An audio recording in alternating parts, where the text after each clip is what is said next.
In a city built on dreams and designer labels, Lina Morales learned the cruelest lesson of all. Invisibility isn't about being unseen, it's about being looked through. Tonight, in a restaurant where a single meal costs more than her weekly paycheck, she would discover that humiliation has no price limit. But across a room thick with judgment and champagne, a man who owned half the city would see what no one else had bothered to notice, the woman who'd been right in front of him all along.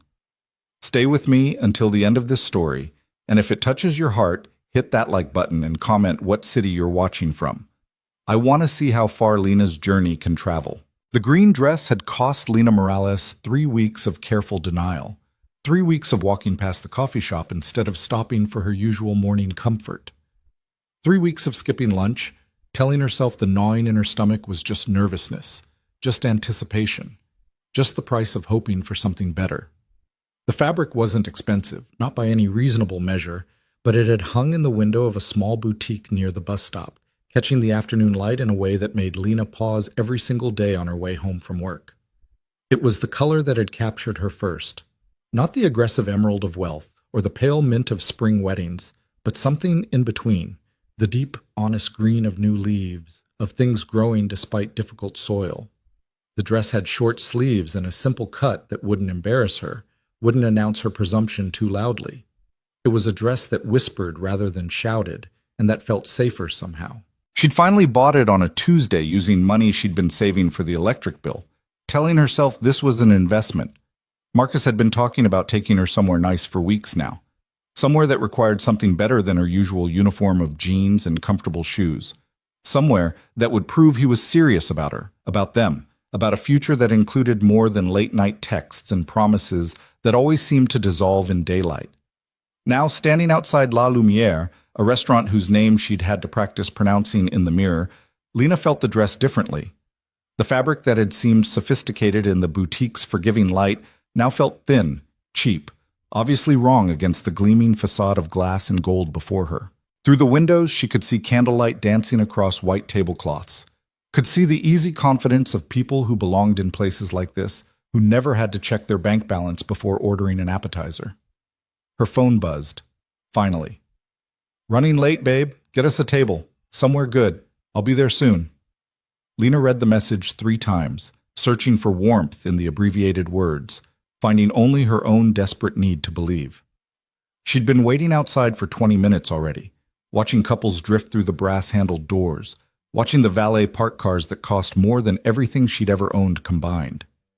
The November air carried that particular Los Angeles chill that people from other places never believed existed, the kind that seeped through thin fabric and settled in bones that were already tired from a 10-hour shift. She should have eaten something. The thought came too late, as most of her self-care realizations did. She'd been too nervous, too excited, too busy imagining how Marcus would look at her in this dress, how his face would change when he realized she could be the kind of woman who belonged in places like this. Now her stomach felt hollow and anxious, and the last thing she wanted was to walk into that restaurant alone, to announce her solitary state to a room full of coupled satisfaction. But the cold was getting worse, and the valet, a young man with kind eyes and an unfortunate awareness of desperation, had started to look at her with something dangerously close to pity. So Lina straightened her shoulders, touched the small silver earrings she'd borrowed from her neighbor Rosa, and pushed through the heavy door into warmth and judgment. The restaurant swallowed her whole. It wasn't just the immediate rush of heat or the subtle perfume of expensive wine and butter-soft music.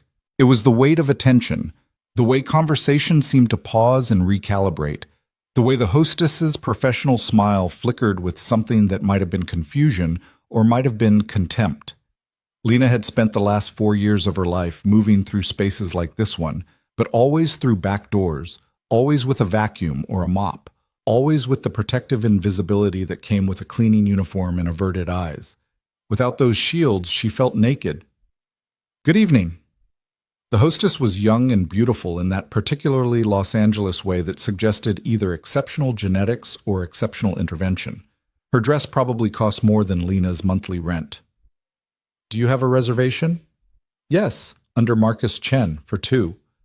Lina hated how small her voice sounded, how the words came out careful and measured, like a child reciting a lesson. The hostess's perfectly shaped eyebrows lifted just slightly as she scanned her tablet. The pause stretched too long. I'm not seeing anything under that name. It should be there. For 7:30. Lena pulled out her phone, scrolling through Marcus's texts, looking for confirmation she suddenly couldn't remember receiving. Had he actually made the reservation? He'd said he would. He'd said to meet him here, to dress nice, to finally let him show her off properly. Let me check again. The hostess's tone had shifted into that particular frequency of professional patience that made Lena's skin crawl. Behind her, Lena could feel the attention of waiting diners, could sense their impatience building like pressure in a closed room. I'm sure it's there, Lena said, and immediately hated herself for the pleading note that had crept into her voice. My boyfriend made it. Marcus Chen. He's in tech. Maybe it's under a company name. The hostess's expression flickered with something Lena couldn't quite name. Recognition, perhaps, or its opposite. I'm sorry, but I'm not finding any reservation. We're fully booked tonight, but I can put you on the waiting list if you'd like. It might be an hour, maybe more. An hour. 60 more minutes of standing here, of feeling the weight of other people's comfort pressing against her discomfort, of watching couples who'd never had to save for weeks to afford hope itself. A table for one or two? The question came gently, but it landed like an accusation. Two, Lena said firmly. Definitely two. He's just running late. The hostess nodded with the kind of sympathy that cut deeper than cruelty. Of course, I'll put you down for two. The bar is just through there if you'd like to wait more comfortably.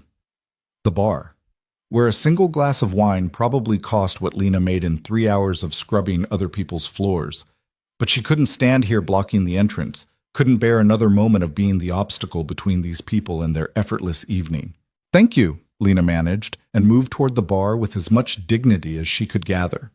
The bartender, older than the hostess, with tired eyes that suggested he'd seen every variation of human disappointment, nodded at her arrival. What can I get for you?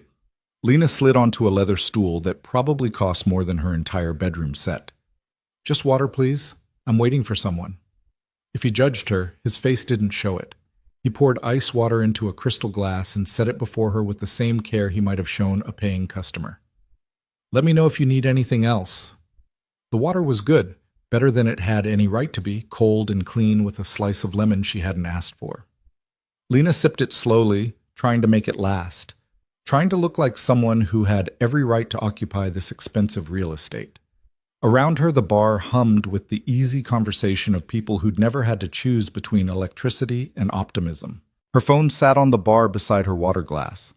Dark, silent, accusatory in its stillness. She shouldn't check it again. She'd already texted Marcus twice, once to confirm she'd arrived, once to let him know there was no reservation. Texting him a third time would cross some invisible line from interested to desperate, from patient to pathetic. She knew this. She'd learned this the hard way through a series of relationships that had taught her exactly how much space her hope was allowed to occupy in someone else's life. But her fingers found the phone anyway, muscle memory stronger than pride. Nothing. Lena set the phone down, screen side down this time, as if that might protect her from its silence. She took another sip of water and made the mistake of looking up. The restaurant spread before her like a stage set designed to showcase everything she lacked. Couples leaned toward each other over flickering candles, their faces soft with wine and satisfaction. A group of businessmen occupied a large table near the window, their laughter confident and unconsidered. Two women who looked like they'd stepped out of a magazine sat near the back, picking at salads that cost more than Lena's entire grocery budget.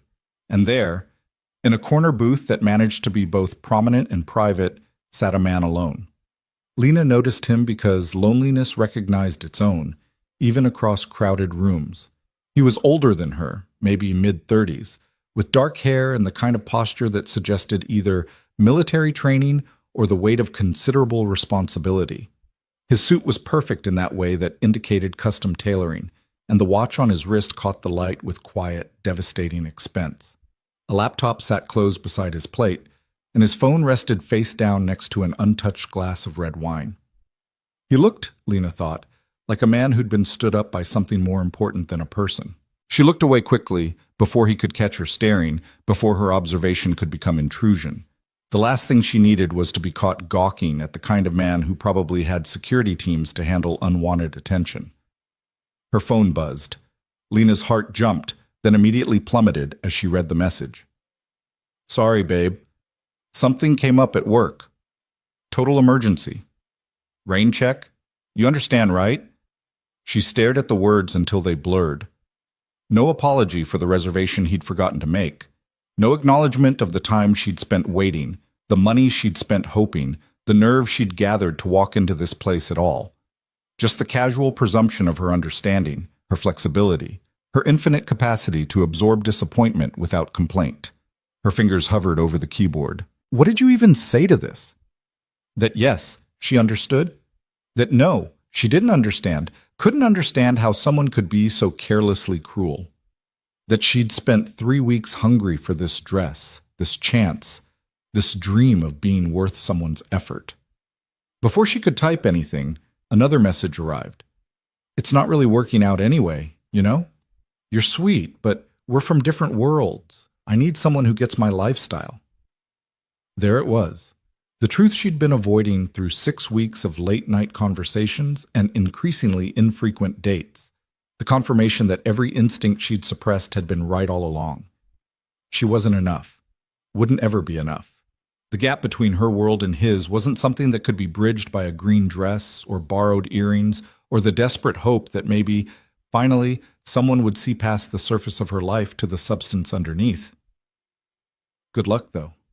You'll find someone. Lena's vision tunneled. The restaurant noise receded into a dull roar, like ocean sounds through a heavy door. Her hands shook as she set the phone down, as she tried to remember how breathing worked, as she calculated how quickly she could leave this place without causing a scene. The bartender materialized in front of her. Miss, are you all right? I'm fine. The lie came automatically, a reflex born of years of making herself smaller, easier, less troublesome. I have to go. She stood too quickly. The room tilted slightly, reminding her that she hadn't eaten since breakfast, that running on nothing but anxiety and rejection made for poor balance. She reached for her small purse, pulling out the few crumpled bills she'd brought for cab fare home. The water's on the house, the bartender said quietly. Even his kindness felt like humiliation. Lena mumbled thanks and turned toward the door, keeping her eyes down, trying to make herself invisible again, trying to remember how to be the person who moved through these spaces without being seen. She made it 3 steps before she heard the voice. Excuse me. Deep, quiet, and directed unmistakably at her. Lena turned. The man from the corner booth stood a few feet away, his expression careful, his hands visible and non-threatening. Up close, he was even more intimidating, tall, composed, with eyes that seemed to see more than they should. I'm sorry to bother you, he said, but I couldn't help noticing you were waiting for someone. Lena's face burned. Of course he'd noticed. Everyone had probably noticed. The woman in the cheap green dress, sitting alone at the bar, checking her phone with increasingly desperate frequency. She was a cliché, a cautionary tale, entertainment for people with fuller lives. I was just leaving, she said, surprised by the steadiness of her own voice. I understand, but I was wondering... He paused, and something shifted in his expression, something that looked almost like uncertainty. My dinner meeting was canceled at the last minute, and I hate eating alone. Would you consider joining me just for the meal? No expectations, no obligations, just company. Lena stared at him. This had to be some kind of joke. Men who looked like this, who wore suits that probably cost more than her car, did not invite women like her to dinner, did not notice her at all unless they needed their houses cleaned or their offices emptied of trash. I don't think, she started. Please. The word was simple, honest. I know how this looks. I know I'm a complete stranger. But you look like you could use a decent meal and a better evening than you've had so far, and I happen to have a table and more food coming than I could possibly eat alone. It seems like a reasonable exchange.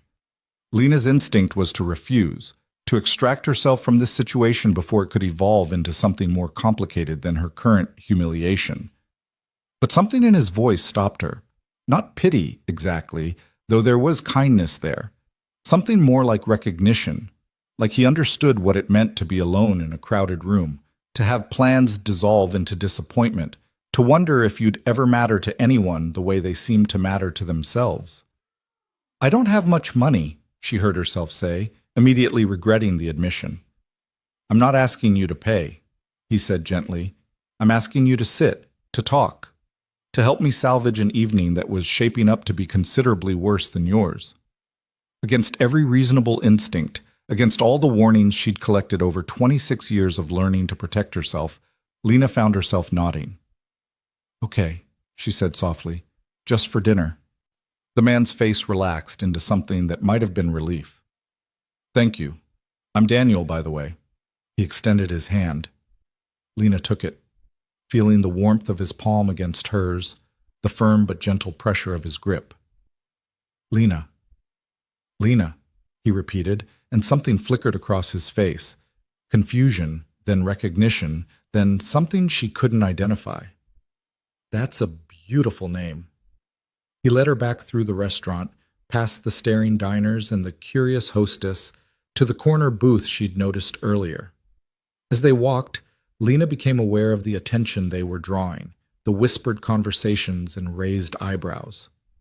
She didn't belong here, not in this restaurant, not at this man's table, not in whatever story these people were already constructing about her presence. But Daniel seemed oblivious to the stares, or perhaps so accustomed to them they no longer registered. He waited until she slid into the booth before taking his own seat, a small gesture of courtesy that felt foreign and valuable. "I have to admit something," he said once they were settled. "This is going to sound strange, but I think we've met before." Lena's stomach dropped. This was it. The moment when he recognized her, when the carefully constructed fantasy of this evening collapsed into the reality of who she actually was. "I don't think so," she said carefully. "No, I'm certain of it." He studied her face with an intensity that made her want to look away. "You work at my house, don't you? You're part of the cleaning service." The words hung in the air between them, confirmation of everything she'd feared. He knew. He'd known from the beginning. This wasn't a kind stranger offering dinner to another lonely person. This was her employer, extending what? Pity? Amusement? Some kind of elaborate power play? "I should go." Lena started to stand. "Wait, please." Daniel's hand moved toward hers, but stopped short of touching, respecting the boundary she was already constructing. "I'm not saying that to embarrass you. I'm saying it because I'm embarrassed. You've been working in my home for, what, 2 years? 3? And I've never once actually seen you. Not really. I've walked past you hundreds of times, and I couldn't tell you your favorite color, or how you take your coffee, or a single thing about your life beyond the fact that you're incredibly good at your job. That's shameful." Lena sank back into the booth, uncertain what to do with his honesty. "Most people don't notice the help," she said quietly. "It's not personal." "It is personal," Daniel countered. "It's the most personal failure there is. Treating people like furniture because acknowledging their humanity might complicate your comfort." He leaned back, his expression troubled. "I saw you sitting at that bar, and I recognized the look on your face because I've felt it myself. That particular flavor of disappointment when you realize someone you trusted was never worth the trust. And then I recognized you, and I thought, here's someone I've failed to see for years, someone who deserves better than to end her evening crying over cheap wine in a bar." "I wasn't crying," Lena said, though her eyes were burning. "Not yet," Daniel said gently, "but you were close. So was I, if I'm being honest. There's something uniquely depressing about eating expensive food alone while pretending to work, knowing the person who was supposed to be sitting across from you chose literally anything else over your company. Despite everything, the humiliation, the confusion, the sheer surrealism of the situation, Lena felt her lips twitch. "What happened to your dinner?"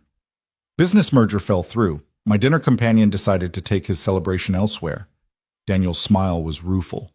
"Apparently I'm only good company when I'm useful." "Join the club," Lena muttered. Lena Shantan. The waiter appeared young and professional, his expression carefully neutral as he addressed Daniel. "Mr. Harrington, are you ready to order?" Harrington. The name triggered something in Lena's memory, fragments of conversations she'd overheard while cleaning, magazine covers she'd glimpsed while emptying trash. Daniel Harrington, real estate developer, billionaire.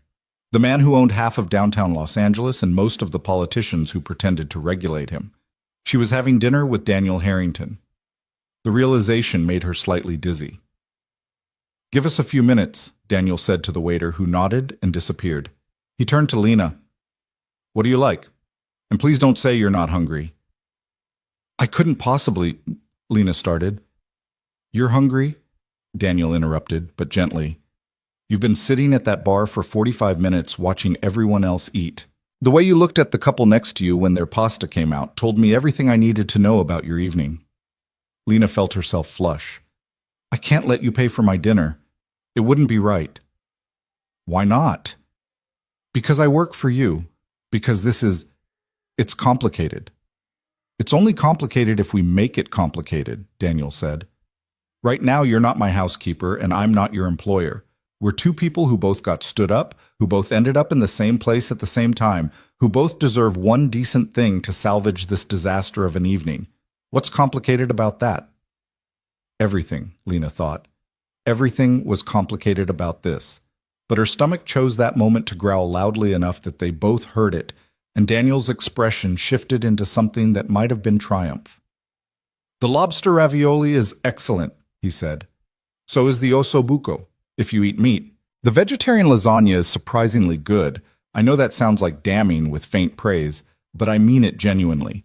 And if you're not sure, we can order several things and share. I wasn't kidding about having too much food coming." Lena looked down at the menu, where entrees cost what she made in a day. The prices made her feel sick and hungry in equal measure. "I've never had lobster," she admitted quietly. Daniel's expression softened. "Then you should definitely try it. Life's too short to deny yourself new experiences out of principle." The waiter returned, and Daniel ordered with the ease of someone who'd never had to check prices or calculate tips as percentages of grocery budgets. "Lobster ravioli, osso buco, roasted vegetables, fresh bread, a bottle of wine that probably cost more than Lena's monthly rent." When the waiter left, an awkward silence settled between them. Lena tried to think of something to say, some way to navigate this bizarre situation, but her mind kept circling back to the fundamental absurdity of her presence here. She cleaned this man's house, she scrubbed his toilets and vacuumed his floors, and tried to be invisible because that's what people like him paid people like her to be. And now she was sitting across from him in a restaurant where the silverware probably cost more than everything in her apartment, pretending this was normal, pretending she belonged. "Tell me about the dress," Daniel said suddenly. Lena blinked. "What?" "The green dress. You keep touching the sleeve like it's new, like you're not quite sure it fits right. It's beautiful, by the way. The color suits you." Heat crept up Lena's neck. She'd been doing that, running her fingers over the fabric, checking to make sure it was still there, still real. "I bought it for tonight, for my date." She couldn't keep the bitterness from her voice. "Then his loss is my unexpected gain." Daniel's voice carried no flirtation, just simple honesty. "Though I hope you didn't buy it just for him. A dress like that should be for you." "I can't really afford to buy dresses for myself," Lena said, then immediately wished she could take the words back. Why was she telling him this? Why was she revealing the precise dimensions of her poverty to a billionaire who probably spent more on ties than she did on rent? But Daniel didn't flinch or offer platitudes. "I understand that feeling more than you might think." "Respectfully, I doubt that." The words came out sharper than she'd intended. Daniel's smile was sad. "You'd be surprised. Money solves certain problems, but it creates others. And there are still things I can't afford, just different things. Peace of mind, real privacy, the certainty that anyone in my life actually likes me rather than what I can do for them." He paused. "The ability to sit in a restaurant without everyone watching and wondering who I'm with and why and what it means for their investments." Lena glanced around and realized he was right. People were watching, not obviously, not rudely, but she could feel the weight of their attention, could see the occasional phone lifted for a discreet photo, could sense the speculation building like static electricity.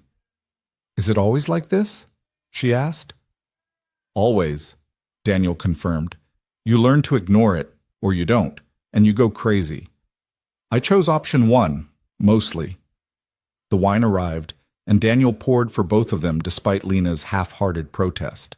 The first sip was a revelation, smooth and complex, nothing like the cheap bottles she occasionally split with Rosa. It tasted expensive, which felt both wonderful and wrong. "So tell me something real," Daniel said, settling back against the leather booth. "Not the polite version or the version you think I want to hear. Something true about Lena Morales." The use of her full name surprised her. "How did you know my last name?" "I looked it up after I realized who you were." He had the grace to look slightly embarrassed. "I wanted to know who I'd been treating like furniture for the past few years." Lena took another sip of wine, buying time. "What did you tell someone like Daniel Harrington when he asked for truth? That she was 26 and broke and scared most of the time? That she dreamed small dreams, a studio apartment without mold, a car that didn't require prayer to start, enough money in her account to cover both rent and groceries in the same month? That she'd worn this green dress like armor against a world that had taught her she would never be enough?" "I'm tired," she said finally. "That's the truth. I'm really, really tired of trying so hard to be worth someone's time." The words hung between them, raw and more honest than she'd intended. Lena expected Daniel to change the subject, to retreat into the comfortable small talk that people used to fill awkward moments.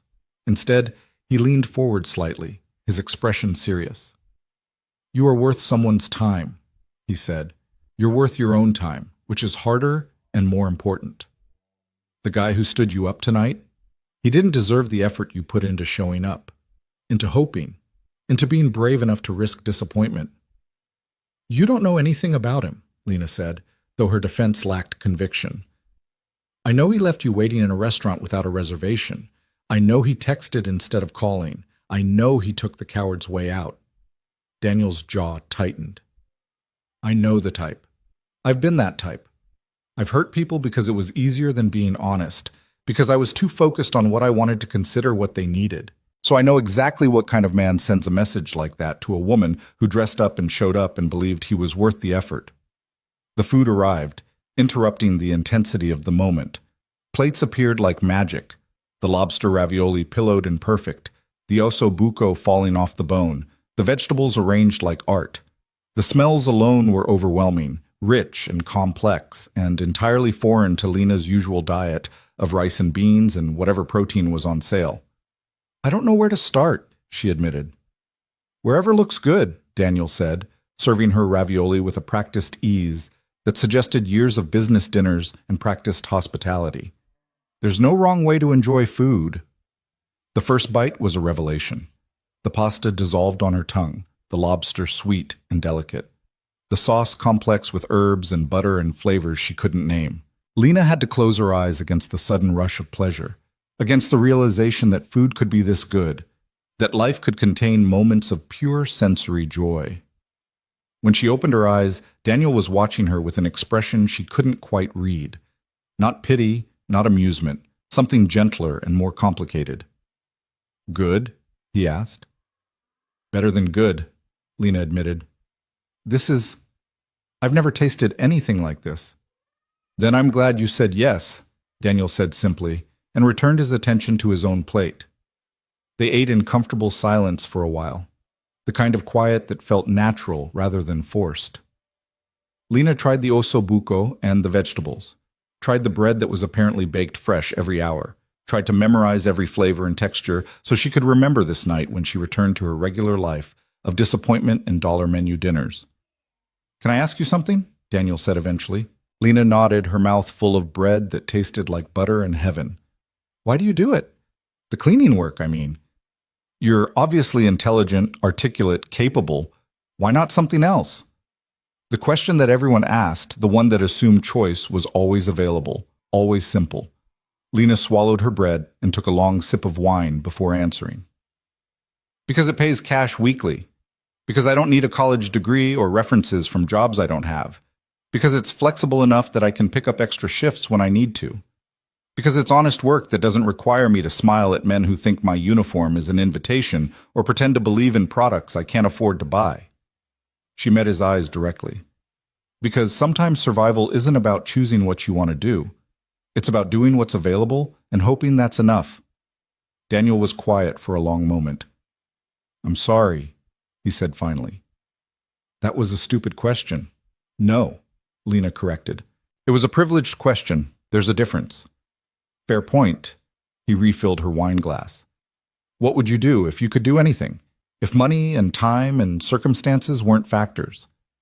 It was the kind of question people asked at parties, the kind of hypothetical that required no real answer because everyone understood it was just conversation, just ways to fill time. But something in Daniel's tone suggested he actually wanted to know, actually cared about the answer. Lena hesitated, then decided what the hell. She'd already revealed more of herself than she'd intended. What was one more truth? I'd bake, she said quietly. I'd have a little bakery somewhere with actual foot traffic and decent rent. Nothing fancy, just bread and pastries and cakes for occasions. Things that make people happy, things that matter. She could feel herself blushing, could hear how ridiculous it sounded. I know it's stupid. It's not stupid, Daniel interrupted firmly. It's specific and genuine and achievable. Those are rare qualities in a dream. It's achievable for people who have capital and credit and family money to fall back on, Lena said. For people like me, it's just another way to feel bad about what I can't have. You bake now? Daniel asked. When I can afford ingredients, when my oven works. Lena shrugged. I make bread sometimes, for my neighbor. She's elderly, lives alone. She tells me it reminds her of her mother's baking back in Mexico. That's worth more than money, knowing I gave someone a good memory. Daniel set down his fork, his expression intent. That's exactly what I mean. You already understand the most important part of any business, creating value for people. Giving them something they didn't know they needed until you showed them it existed. Everything else is just logistics and paperwork. Logistics and paperwork cost money I don't have, Lena reminded him. Money can be found, Daniel said. Passion is harder to manufacture. He paused, seemed to consider something, then continued. I started my first business with $5,000 I borrowed from a loan shark. Literal criminal interest rates. I was 22 and convinced I knew everything, which meant I knew nothing. I failed spectacularly. Lost the money, lost my apartment, spent 6 months sleeping in my car and showering at the gym while I tried to figure out what went wrong. Lena stared at him. This didn't match any version of Daniel Harrington she'd constructed from magazine articles and overheard conversations. You lived in your car? A 1998 Honda Civic with a broken passenger window and a check engine light that was more suggestion than warning. His smile was self-deprecating. I tell people it taught me humility, but mostly it taught me how to sleep sitting up and which fast food restaurants wouldn't call the cops on someone using their bathroom to brush their teeth. I can't imagine, Lena started, then stopped, because actually she could imagine it perfectly. She'd been 2 missed paychecks away from that reality more times than she wanted to count. My point, Daniel continued, is that everyone starts somewhere, usually somewhere uncomfortable and uncertain. The difference between people who make it and people who don't isn't usually talent or even luck. It's just stubbornness, the refusal to accept that this is as good as it gets. Must be nice to have stubbornness as an option, Lena said quietly. Some of us have to be practical, have to accept that this might actually be as good as it gets, because the alternative is ending up homeless or worse. Daniel's expression shifted into something that looked like shame. You're right. I'm sorry. I'm sitting here in a $15,000 suit telling you to follow your dreams while you're doing the math on whether you can afford cab fare home. That's unconscionable. The apology surprised her enough that Lena softened slightly. I appreciate what you're trying to say. I do. But inspiration doesn't pay rent, and dreaming doesn't put food in the refrigerator. I learned that a long time ago. They finished the meal in a different kind of quiet, one weighted with things unsaid and realities acknowledged. When the dessert menu came, Daniel ordered tiramisu without consulting her, and when it arrived, rich and coffee-soaked and impossibly decadent, he pushed it toward the center of the table with 2 spoons. Share it with me, he said. Consider it payment for putting up with my privileged philosophizing. Lena took a bite and felt something in her chest loosen slightly. The dessert was perfect. The company was unexpected, And for just this moment, she allowed herself to stop calculating costs and consequences. Tomorrow, she'd go back to her real life. Tonight, she could pretend she was someone who belonged in places like this, who deserved good wine and honest conversation, and the attention of a man who actually seemed to see her.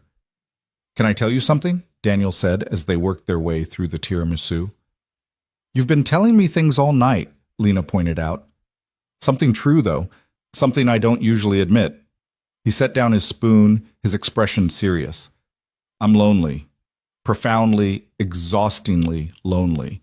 I'm surrounded by people all day long, employees, business partners, family, people who want things from me or want to be seen with me or want to use me as a stepping stone to whatever they're actually after. But I can't remember the last time I had a conversation with someone who wasn't performing, who wasn't trying to impress me or manage me or extract something from my presence." Lena considered this. "You think I'm not performing?" "I think you're being yourself," Daniel said. "Maybe because you don't think I matter enough to lie to, or maybe because you're too tired to pretend. Either way, it's refreshing." "I matter so little that honesty costs me nothing," Lena translated. "That's a depressing superpower." "That's not what I meant," Daniel started. "I know what you meant," Lena interrupted, "but not unkindly. And I think you're probably lonelier than you realize if you're sitting here telling me your problems over expensive wine. We're not friends, Mr. Harrington. We're not anything. In 12 hours, I'll be back in your house cleaning your bathroom, and you'll walk past me without seeing me, same as you have for years. This is just a moment. It doesn't mean anything beyond tonight." "Does it have to?" Daniel asked quietly. "Does everything have to mean something permanent to be worthwhile?" Lena thought about Marcus, about the 3 weeks of hunger for a dress that meant nothing to a man who'd never intended to show up, about every relationship she'd built on hope and scaffolding, trying to convince herself that temporary attention could become permanent affection if she just tried hard enough, wanted it badly enough, made herself small enough to fit into someone else's life. "No," she admitted. "But it helps to know what something is, so you don't waste energy pretending it's something else." Daniel smiled, sad and knowing. "You sound like someone who's been disappointed before." "I sound like someone who learned to manage expectations before they manage me," Lena corrected. She finished her wine and set the glass down with careful precision. "Thank you for dinner, Mr. Harrington. It was kind. More than kind.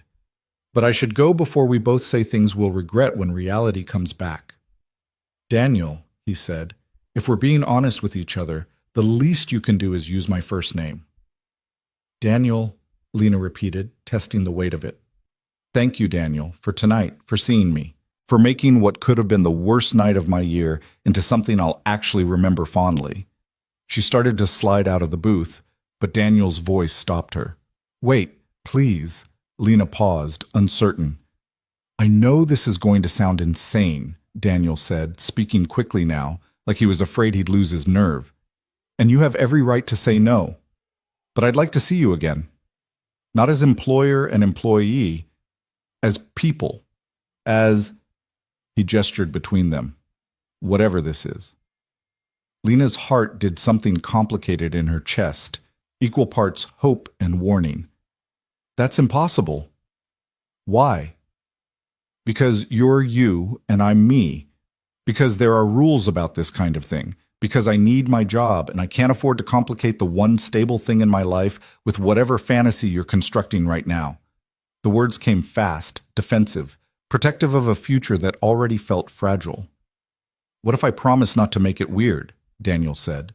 "What if we just tried? Saw what happened?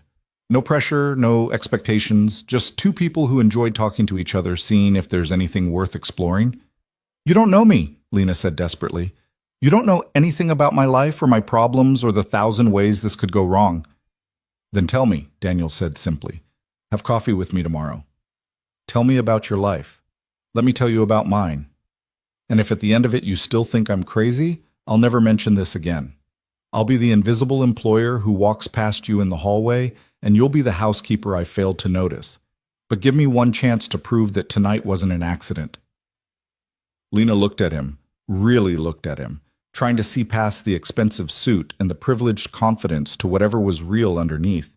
She saw exhaustion that matched her own, loneliness that recognized itself across the careful distance they'd maintained, hope that was just as fragile as hers, just as easily damaged by the wrong word or too much honesty. "One coffee," she heard herself say. "Tomorrow afternoon, somewhere public, somewhere cheap. And if it doesn't work, we both walk away clean." Daniel's face transformed with relief and something that looked dangerously like joy. "Tomorrow afternoon, somewhere public and cheap. I can work with that." He paid the bill while Lena pretended not to notice the total, while she tried not to calculate how many weeks of groceries it represented.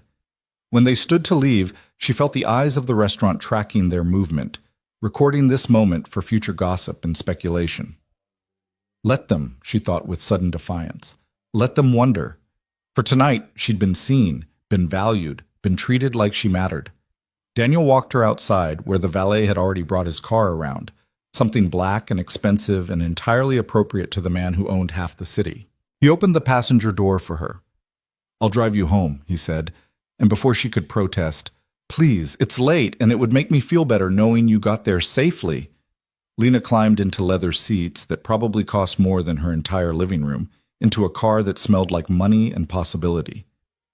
They drove through Los Angeles at night, through streets she'd walked 1,000 times but had never seen from this angle, this height, this comfort. Daniel didn't try to fill the silence with chatter. He just drove, occasionally glancing over at her like he was afraid she might disappear if he looked away too long. When they reached her building, shabby and honest in its poverty, Lena half expected him to recoil, to suddenly realize the vast distance between their worlds. Instead, he put the car in park and turned to face her fully.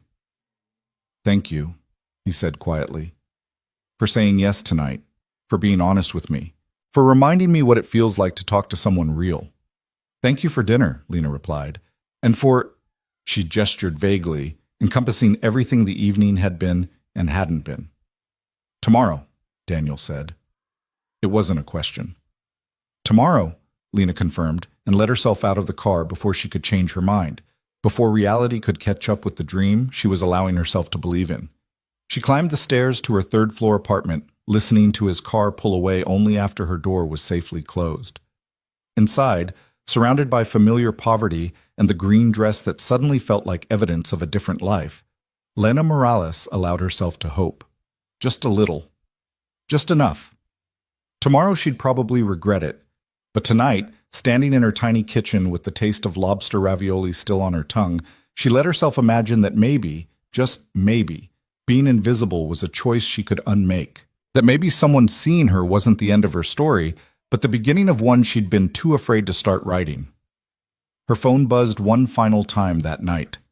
Not Marcus. Daniel.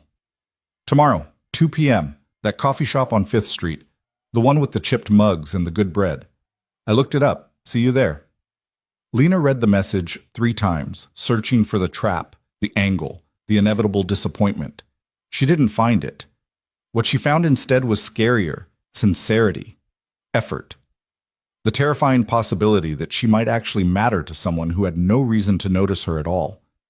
She fell asleep that night still wearing the green dress, too tired to change, too overwhelmed to process everything that had happened. And she dreamed of bakeries and coffee and a man who looked at her like she was worth seeing, like she'd always been worth seeing, like maybe, finally, she'd found someone who understood that invisible didn't mean absent, and silence didn't mean she had nothing to say. Lena woke to sunlight cutting through her apartment's thin curtains and the immediate crushing awareness that last night had actually happened. The green dress lay crumpled on the floor where she'd finally stepped out of it at 3 in the morning, and her phone showed 2 missed calls from Rosa and a text message that made her heart perform an uncomfortable gymnastics routine. "Good morning, still on for 2 p.m., no pressure if you changed your mind. Daniel." She stared at the message for a full minute, searching for subtext, for the catch she knew had to be there. Men like Daniel Harrington didn't genuinely pursue women like her. They didn't remember coffee dates made in the emotional aftermath of expensive dinners. They didn't send good morning texts that acknowledged the possibility of rejection without making it feel like a weapon. Her fingers hovered over the keyboard. Every instinct she'd developed over 26 years of protecting herself screamed that she should cancel, should extract herself from this situation before it evolved into something that could actually hurt. Marcus had been safe in his cruelty because she'd never really believed in him. Daniel was dangerous precisely because some foolish part of her wanted to. "Still on," she typed before she could overthink it. "See you at 2." The response came immediately. "Looking forward to it." 3 words, 12 letters, enough hope to be dangerous. Rosa knocked on her door at 9, letting herself in with the spare key Lena had given her years ago. She found Lena still in bed, staring at her phone like it might explode. "Mija, you didn't come tell me about your date last night." Rosa settled onto the edge of Lena's bed with the comfortable familiarity of someone who'd been feeding Lena homemade tamales and unsolicited advice since the day she'd moved in. "Was that boy worth the dress?" "No," Lena said. "He stood me up." Rosa's face transformed into the particular expression of righteous fury that only elderly Mexican women could truly master. "Ese cabrón. I told you he was no good. I told you men who only text are men who don't respect." "I met someone else," Lena interrupted. Rosa's tirade stopped mid-breath. "What?" So Lena told her. Not everything. She left out the part about Daniel being her employer, about the vast financial canyon between their lives. But enough. The restaurant. The dinner. The conversation that had felt real in a way Lena hadn't experienced in years. The coffee date scheduled for this afternoon that might be wonderful, or might be the setup for the worst decision she'd ever made. "And you're going to meet him?" Rosa asked when Lena finished. "I think so. Maybe. I don't know." Lena pulled her blanket tighter around herself. "It's probably stupid. It's definitely stupid. But I said yes, and he seems genuine. Like he actually wants to know me, not just what I can do for him." Rosa was quiet for a long moment, her weathered hands folded in her lap, her expression unreadable. "Your mother, God rest her, she would tell you to be careful, to protect yourself, to remember that some rivers are too deep to cross safely." "I know," Lena said quietly. "But your mother," Rosa continued, "she also spent her whole life being careful, being safe. And she died at 52 having never taken a single risk that mattered, having never let herself want something she wasn't sure she could have." Rosa reached out and took Lena's hand. "Sometimes being careful just means being lonely in a different way. So I should go. I think you should decide what you're more afraid of, getting hurt or never knowing what might have been." Rosa squeezed her hand. "Either way, I'll be here with tamales and terrible advice. Same as always." After Rosa left, Lena stood in front of her closet trying to figure out what you wore to coffee with a billionaire when you were trying to pretend class differences didn't exist. The green dress felt too obvious, too much like she was trying to recreate last night's magic. Her work clothes were out of the question. Everything else she owned existed in the narrow spectrum between too worn and aggressively cheap. She settled finally on jeans that were only slightly faded and a blue sweater Rosa had given her last Christmas. Simple, honest, exactly who she was, someone who couldn't afford to pretend otherwise. The coffee shop Daniel had chosen was one Lena knew well, a neighborhood place that served strong coffee in mismatched mugs and sold day-old pastries at half price to regulars who needed the discount. She arrived 15 minutes early out of anxiety and years of training that being late meant being disrespectful, then immediately regretted it, because now she had to sit and wait and catastrophize about everything that could go wrong. Daniel arrived exactly at 2, and Lena's heart did that stupid jumping thing again when she saw him. He dressed down, jeans and a simple navy sweater that probably still cost more than her monthly rent, but at least didn't announce its expense quite so loudly. He looked younger somehow, less formal, almost nervous as he scanned the coffee shop before his eyes found her. "Hi," he said, sliding into the seat across from her. "You came." "You sound surprised," Lena said. "I wasn't sure you would. I thought maybe last night would feel different in daylight, less real, more regrettable." He smiled, self-deprecating. "I've been checking my phone all morning like a teenager waiting to be let down gently." The confession made something in Lena's chest loosen. "I almost canceled 3 times." "What stopped you?" "Stubbornness," Lena admitted, "and my neighbor telling me that being careful and being safe aren't always the same thing." "Your neighbor sounds wise," Daniel said. She makes excellent tamales, Lena agreed. That helps. A waitress appeared, Carmen, who knew Lena well enough to raise an eyebrow at her companion, but was professional enough not to comment. What can I get you two? Coffee, Lena said. Black. Same, Daniel added, and whatever pastries you have that need eating. When Carmen left, Daniel leaned back in his chair and studied Lena with that same intensity from last night, like he was trying to memorize her features before she disappeared. So, here we are. Here we are, Lena echoed, being awkward in public. Is it awkward? I thought we were doing okay. It's extremely awkward, Lena said, but she was smiling despite herself. I don't know what we're supposed to talk about. I don't know what this is. I don't know if I'm supposed to pretend I don't work for you or acknowledge it or, Let's acknowledge it, Daniel interrupted gently. Let's acknowledge all of it. That you work in my house, that we're from very different worlds, that this is weird and complicated and probably inadvisable for about 17 different reasons. And then let's decide that none of that matters for the next hour, and we're just two people having coffee.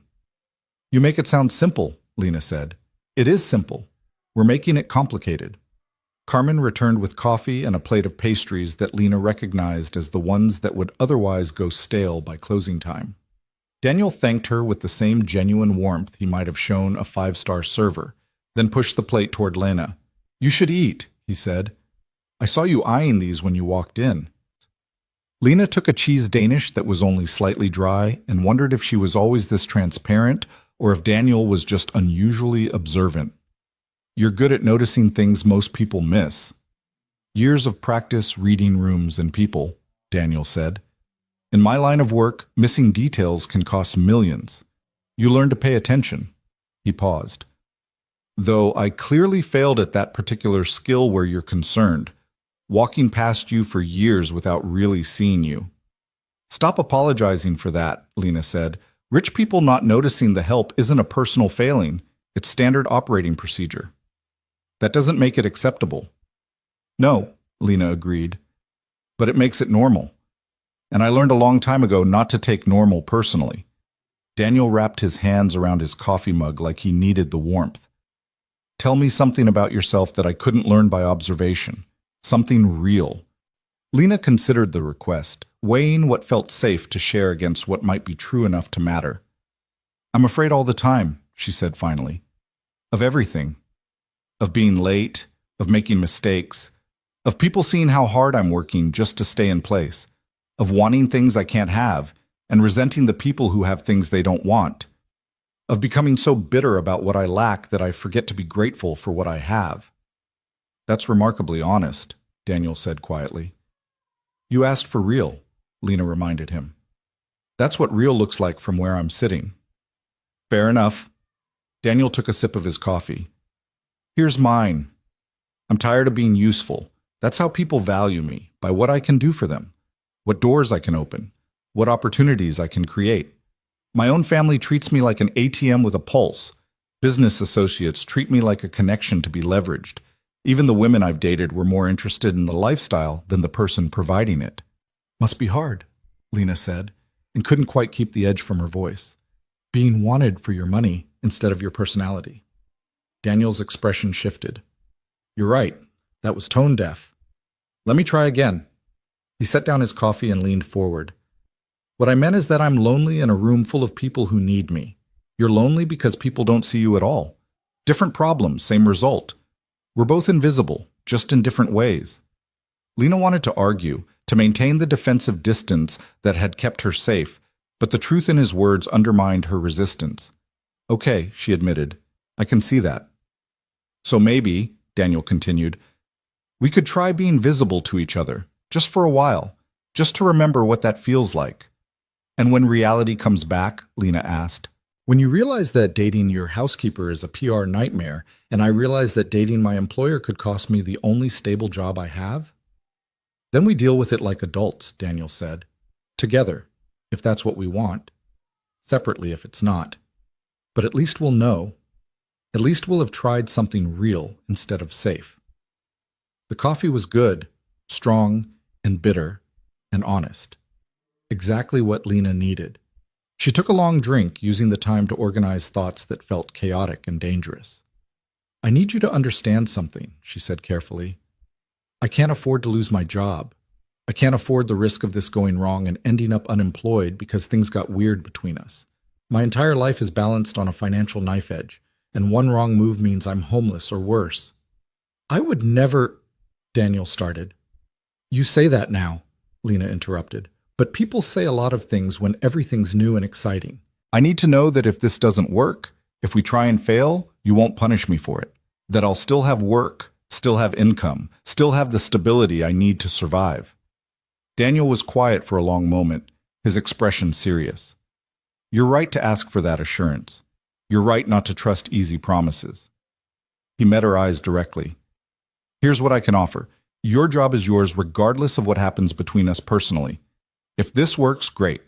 If it doesn't, you remain employed at the same rate, same conditions, same everything. I'll put that in writing if you want it. Why? Lena asked. Why would you put yourself in that position? Why risk the complication? Because you're worth the risk, Daniel said simply. Because last night I had the first genuine conversation I've had in months, maybe years.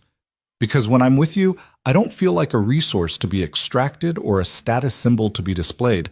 I feel like a person. And that's rare enough to be worth protecting, worth fighting for, worth the complications.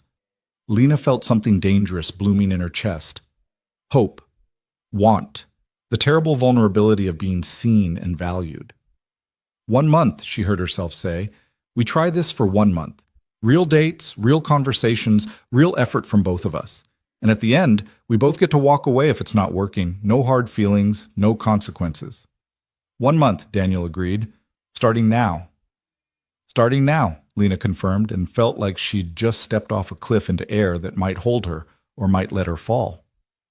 They stayed at the coffee shop until Carmen started giving them pointed looks about the evening rush coming in. Daniel told Lena about growing up in Connecticut, about parents who loved each other but had never really liked their only son, about the pressure of inheriting expectations you never asked for. Lena told him about her mother, who died when Lena was 19, leaving her alone with debt and grief and no clear path forward. She worked 3 jobs, Lena said, shredding a napkin without realizing it. Cleaning offices at night, retail during the day, catering on weekends. She was always tired, always worried, always one emergency away from losing everything. And then she had a stroke at the grocery store, and I found out she'd let her health insurance lapse because she couldn't afford the premiums. I'm sorry, Daniel said, and it sounded genuine rather than reflexive. The worst part is I'm becoming her, Lena continued. Same job, same worries, same exhaustion. I swore I'd do better, be smarter, find a way out. But here I am at 26, following the exact same path, making the exact same choices because they're the only ones available.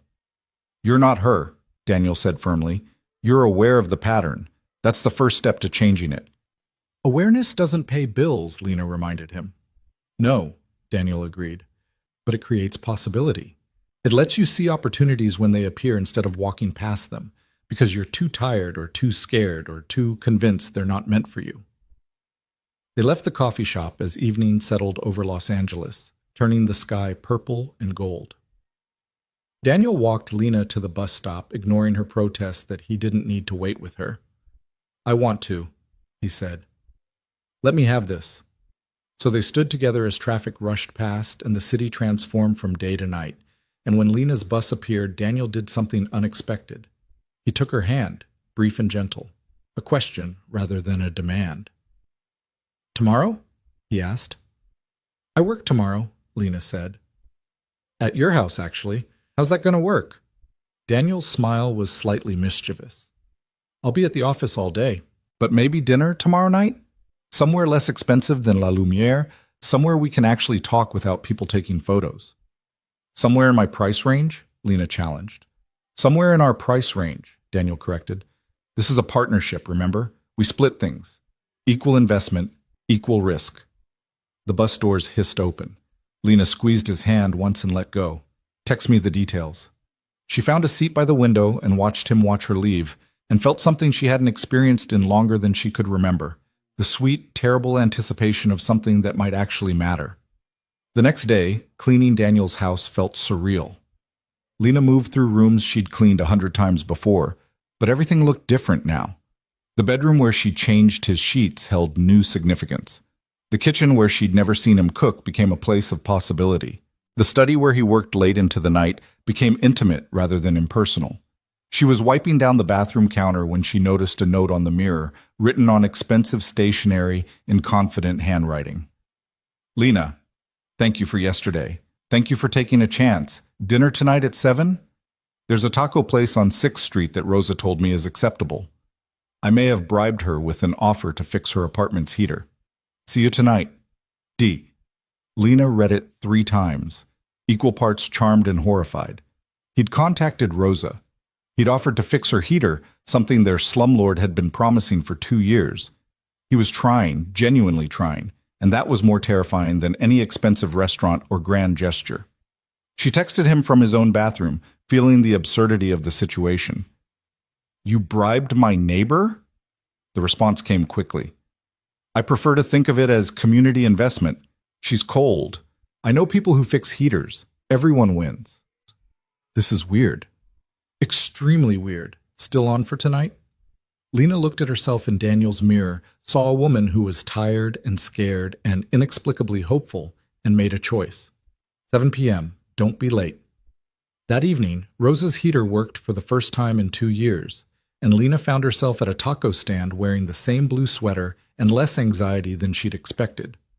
Daniel arrived in jeans and a t-shirt that made him look younger, more approachable, less like the man who owned half the city. They ate tacos that dripped salsa and were absolutely perfect, sitting on plastic chairs under string lights that had seen better days. Daniel told her about a deal that had fallen through, about the satisfaction of occasionally failing at something that didn't actually matter. Lena told him about the elderly woman on her route who'd invited her to church and wouldn't take no for an answer, about learning to accept kindness even when it came wrapped in expectations. Do you go? Daniel asked. To church? Sometimes, Lena admitted. Not because I'm particularly religious, but because Mrs. Patterson makes excellent coffee cake and gets lonely on Sundays. It's easier to go than to explain why I don't. That's kind of you, Daniel said.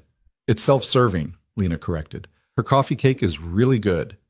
Daniel laughed, genuine and surprised, and Lena felt something shift between them, a relaxation of the careful distance they'd been maintaining, a permission to be themselves without performance. Over the next 2 weeks, they fell into a pattern. Daniel would text her in the mornings, nothing elaborate, just small observations or questions that made her smile. They'd meet for coffee or cheap meals, always somewhere in Lena's neighborhood, always somewhere that didn't require her to dress up or pretend to be someone she wasn't. He asked about her work, about Rosa, about the bakery dreams she'd mentioned that first night.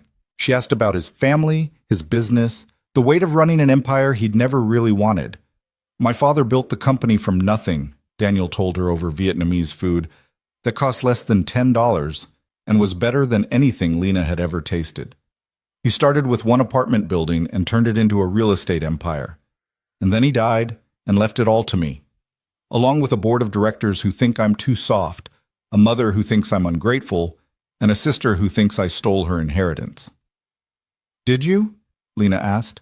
Want it, I mean? I wanted to make him proud, Daniel said quietly. I wanted him to look at me once, just once, and see something worth approving of.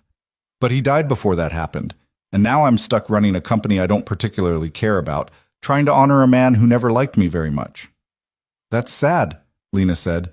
It's pathetic, Daniel corrected. No, Lena disagreed. It's human. It's wanting approval from someone who withheld it.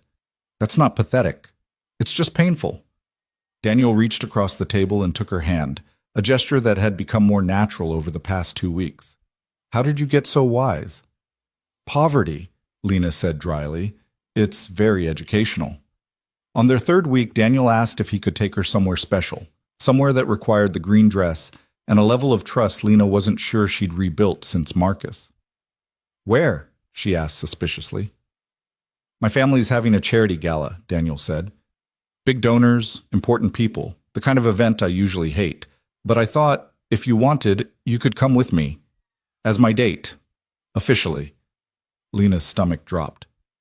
That's a terrible idea. Probably, Daniel agreed. But I'm tired of hiding, tired of pretending that what we're building doesn't matter just because other people might judge it. Daniel, your family will eat me alive. I clean houses for a living. I don't know which fork to use or how to make small talk about stock portfolios. I'll embarrass you.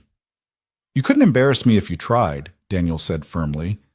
But I won't pressure you. If you're not ready, if it feels like too much too fast, we can keep doing this. Quiet dinners, coffee shop conversations. Just us. I just wanted you to know that I'm ready for more. That I want people to know you matter to me. Lena thought about it for 2 days, weighing pride against fear, desire against practicality. She talked to Rosa, who told her to wear the green dress and remember that rich people were just poor people with better lawyers. She almost called it off a dozen times, but on Saturday night, she put on the green dress and the borrowed earrings and let Daniel pick her up in his expensive car and tried to believe that she deserved to be seen in the same way he seemed determined to see her. The gala was everything she'd feared. Chandeliers and champagne, designer gowns, and practiced laughter, people whose casual jewelry cost more than Lena would make in a lifetime. Daniel stayed close to her, introducing her simply as Lena, never explaining, never apologizing, just presenting her as someone who belonged.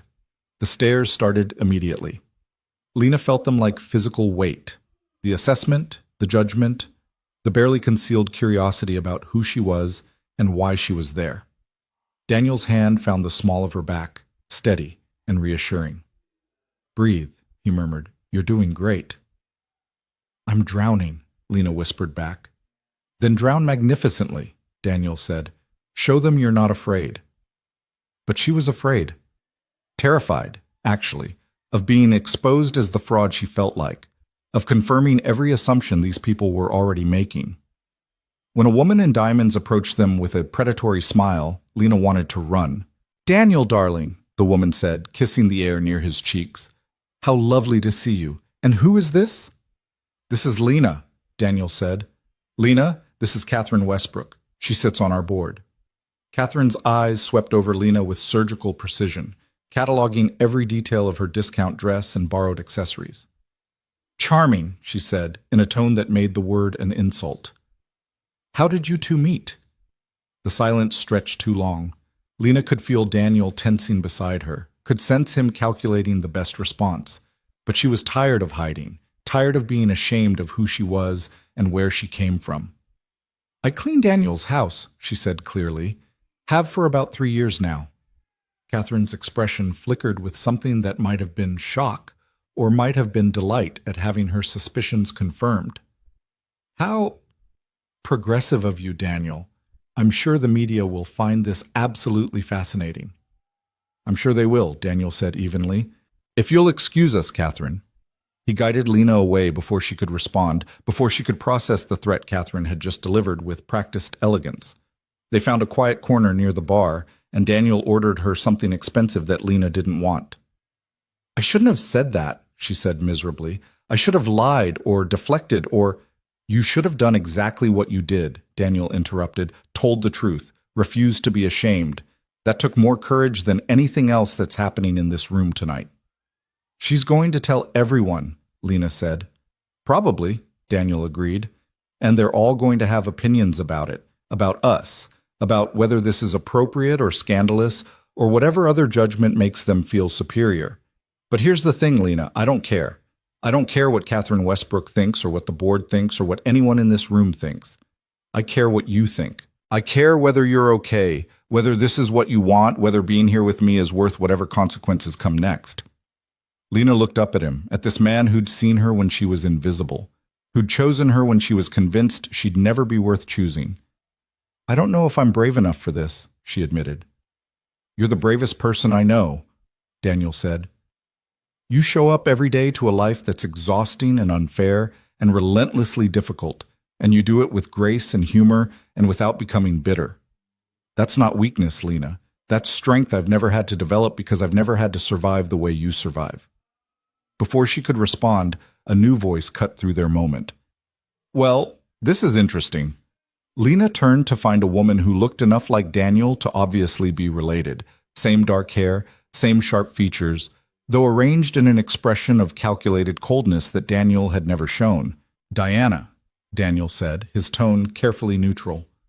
This is Lena, my sister Diana. Diana's smile was all edges. The housekeeper. Yes, Catherine was just filling me in.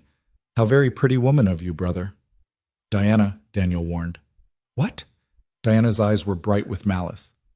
I think it's sweet, very democratic, very modern.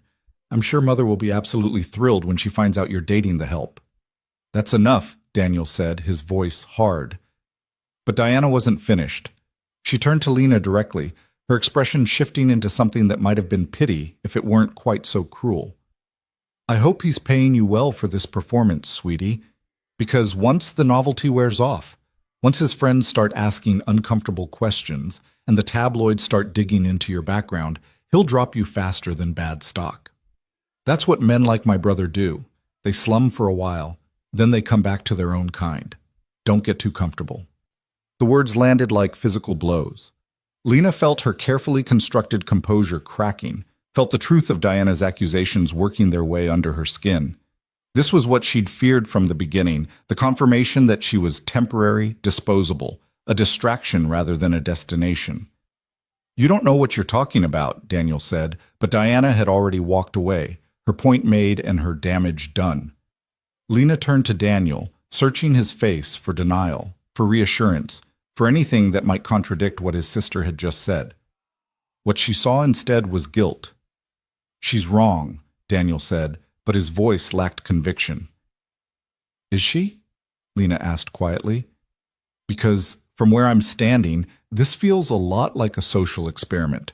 Rich guy dates poor girl, sees how the other half lives, gets his perspective expanded and his conscience cleared, then goes back to women who know which fork to use. That's not what this is, Daniel insisted.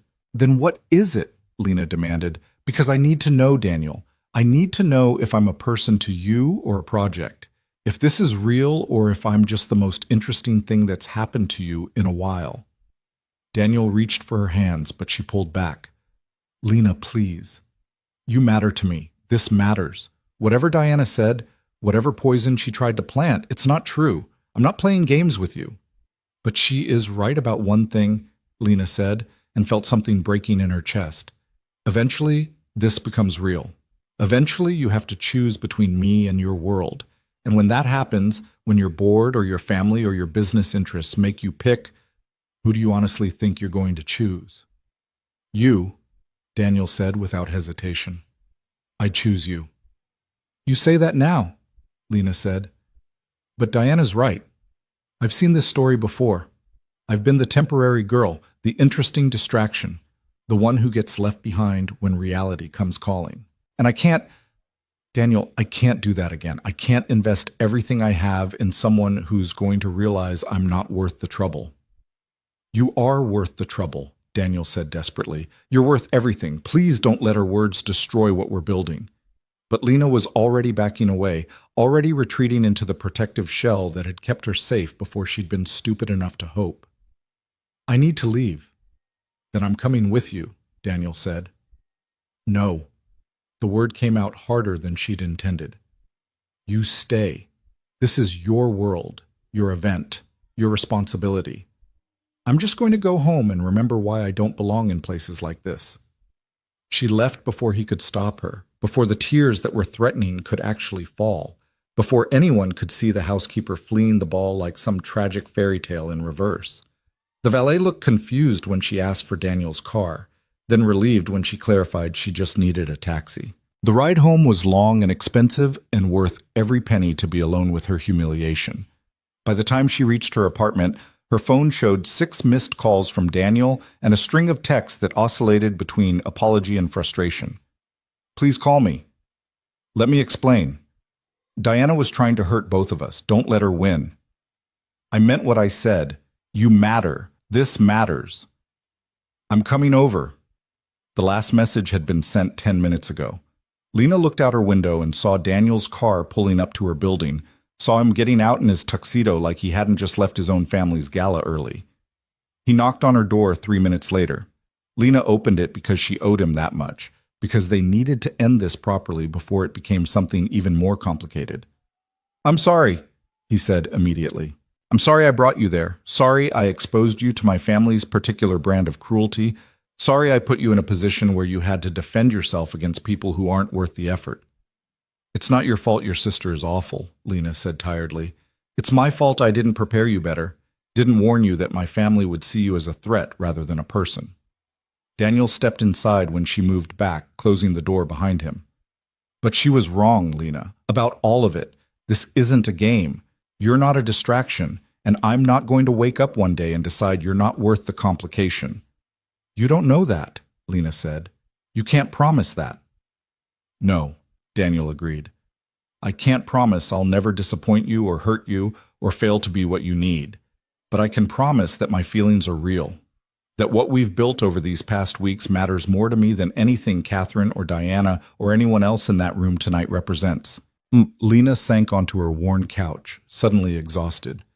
This is too hard, Daniel. I'm not strong enough for this. Daniel sat beside her, careful not to crowd her. You're the strongest person I know. Stop saying that, Lena said. I'm not strong. I'm just tired. Tired of fighting for every scrap of dignity, every moment of happiness, every chance to be seen as something other than invisible or temporary or convenient. Then let me fight with you, Daniel said quietly. Not for you. With you. As partners. As equals who are choosing each other despite everything and everyone telling us it's impossible. Lena wanted to believe him. God, she wanted to believe him so badly it physically hurt. But belief required trust. And trust required vulnerability. And vulnerability had only ever led to disappointment. I don't know how to do this, she whispered. Neither do I, Daniel admitted. But maybe that's okay. Maybe we figure it out together, one day at a time, one choice at a time. He reached for her hand, and this time she let him take it. His grip was warm and solid and real, an anchor in a moment that felt like it might sweep her away. 1 month, Lena said. You said 1 month. We've got 2 weeks left, Daniel confirmed. What happens then? We decide if this is worth extending, Daniel said. Both of us. Equal voice, equal choice. And if you decide it's not, if the pain outweighs the joy or the risk outweighs the reward, I'll respect that. But please don't decide tonight based on Diana's cruelty. Give us the full month we promised each other. Lena closed her eyes and tried to imagine 2 more weeks of this, the hope and fear, the possibility and doubt, the constant calibration of whether she was worth the trouble she was causing. It sounded exhausting. It also sounded better than going back to invisibility. Okay, she said finally. 2 more weeks. But Daniel, I need you to be honest with me about everything, about what your family says, what your board thinks, what this costs you in ways I can't see. I need to know what I'm asking you to risk. Deal, Daniel said, but you have to do the same. Tell me when it's too much, when I'm asking too much, when you need me to slow down or back off, or fight harder. Partnership goes both ways. They sat together on Lena's cheap couch in her tiny apartment that smelled like Rose's cooking and old carpet, and Lena felt something shift in her chest. Not quite hope, not yet, but maybe the possibility of hope. Maybe the permission to try. Stay, she said impulsively. I don't mean stay, just don't go back to that gala. Don't leave me alone with my thoughts tonight. Daniel smiled, tired but genuine. I'd like that. So they stayed. They ordered pizza that cost less than the appetizers at the gala. They talked until Lena's voice was hoarse. And when Daniel finally left, hours later with dawn threatening the horizon, he kissed her forehead with a tenderness that made Lena's heart perform acrobatics she wasn't ready to acknowledge. 2 weeks, he reminded her. 2 weeks, she confirmed. After he left, Lena lay in bed and stared at the ceiling and tried to remember the last time she'd felt this terrified and this hopeful simultaneously. She came up empty. This was new territory, uncharted and dangerous, and she had no idea if she was brave enough to see it through to whatever ending waited. But for tonight, for 2 more weeks, she was willing to try. The photograph appeared 3 days later on a gossip website Lena had never heard of, but apparently everyone else in Los Angeles read religiously. Someone had captured the moment at the gala when Daniel had his hand on her back, when they'd been looking at each other with an intimacy that was impossible to mistake for anything other than what it was. The headline read, "Billionaire Developer Daniel Harrington's Mystery Woman, From Mansion to Romance?" Rosa showed it to her over morning coffee, her expression hovering between concern and something that might have been pride. "Mija, you're famous." Lena stared at the screen, at her own face looking nervous and out of place among all that wealth. At Daniel, looking at her like she was the only person in the room. The comments section was exactly what she'd expected. Speculation about whether she was a gold digger, whether this was a publicity stunt, whether Daniel had lost his mind. Someone had already identified her as an employee of the cleaning service that maintained his house. The word inappropriate appeared 17 times in the first 50 comments alone. "This is bad," Lena said quietly. "This is people with too much time and not enough joy in their own lives," Rosa corrected. "Ignore them." But ignoring them became impossible when Lena's phone started ringing with numbers she didn't recognize, when reporters somehow got her address and started leaving business cards under her door, when her supervisor at the cleaning company called and asked if they needed to discuss the situation with one of their clients. The implication was clear. Lena's personal life was becoming a professional liability. Daniel called that afternoon, his voice tight with controlled anger. "I'm handling it. My PR team is working on a statement. This will blow over." "Your PR team," Lena repeated. "You have a team dedicated to managing public perception of your life." "It's part of being in the public eye," Daniel said. "I know it's invasive. I know it's not what you signed up for. But we'll get through this." "Will we?" Lena asked. "Because from where I'm sitting, this is just the beginning. They found out where I work, Daniel. They know I clean houses. By tomorrow, they'll probably have my entire employment history, my credit score, every mistake I've ever made. And they'll use all of it to prove that I'm exactly what they think I am, someone who doesn't belong in your world." "You belong anywhere you choose to be," Daniel said firmly. "Don't let them take that from you." But they already had. Lena felt it in the way her coworkers looked at her differently now. In the whispered conversations that stopped when she entered a room, in the weight of being visible in all the wrong ways. She'd spent years cultivating invisibility as protection, and now it had been stripped away by a single photograph and the cruel curiosity of strangers who had opinions about her life without knowing a single true thing about her. That evening, Daniel showed up at her apartment unannounced, his expression grim. "We need to talk." Lena let him in, her stomach already knotting with anxiety. "That's never a good opening." "The board called an emergency meeting," Daniel said without preamble. "About us. About whether my personal life represents a conflict of interest or a reputation liability for the company." "What did you tell them?" Lena asked, though she wasn't sure she wanted to know. "I told them my personal life was none of their business," Daniel said. "I told them that who I choose to date has no bearing on my ability to run the company. And I told them that if they had a problem with it, they could find a new CEO. Lena's breath caught. "You didn't." "I did," Daniel confirmed, "because I'm not going to let a group of men in expensive suits dictate my life anymore. I've spent years trying to be what my father wanted, what the company needed, what everyone expected. And I'm done, Lena. I'm done pretending that any of it matters more than being with someone who actually sees me." "Daniel, you can't just walk away from your company," Lena said, panic rising in her chest. "You can't throw away everything you've built because of me." "I'm not throwing it away," Daniel said. "I'm choosing what matters. There's a difference." "Is there?" Lena asked. "Because it sounds like you're making a grand gesture that you'll regret in 6 months when the reality of what you've given up actually hits you. And then where will we be? You'll resent me for costing you your empire, and I'll hate myself for letting you make that choice." Daniel crossed the small space between them and took her face in his hands, forcing her to meet his eyes. "Listen to me. Really listen. I don't want the company. I've never wanted it. I took it because my father died and it was expected, because saying no felt like dishonoring his memory. But running a real estate empire doesn't make me happy. It makes me tired and cynical and disconnected from anything that feels real. You know what makes me happy? Coffee shop conversations, cheap tacos, watching you discover you like lobster ravioli. That's what I want more of. Not board meetings and shareholder calls and pretending to care about profit margins." "You're romanticizing poverty," Lena said, pulling back from his touch. You have no idea what it's actually like to not have money, to wake up every day worried about rent and groceries and whether your car will start. It's not noble or character building or somehow more authentic than your life. It's exhausting and scary and relentlessly hard, and I wouldn't wish it on anyone, especially not someone who's choosing it as some kind of statement about what matters. I'm not romanticizing anything, Daniel said. I'm just trying to choose a life that feels like mine instead of one I inherited. And yes, I know I have the privilege of choice in a way you never have. I know that walking away from money is different when you've always had it, but that doesn't make the choice less real or the desire less genuine. Lena sank onto her couch, her head in her hands. This is moving too fast. We've known each other for 3 weeks, Daniel. 3 weeks.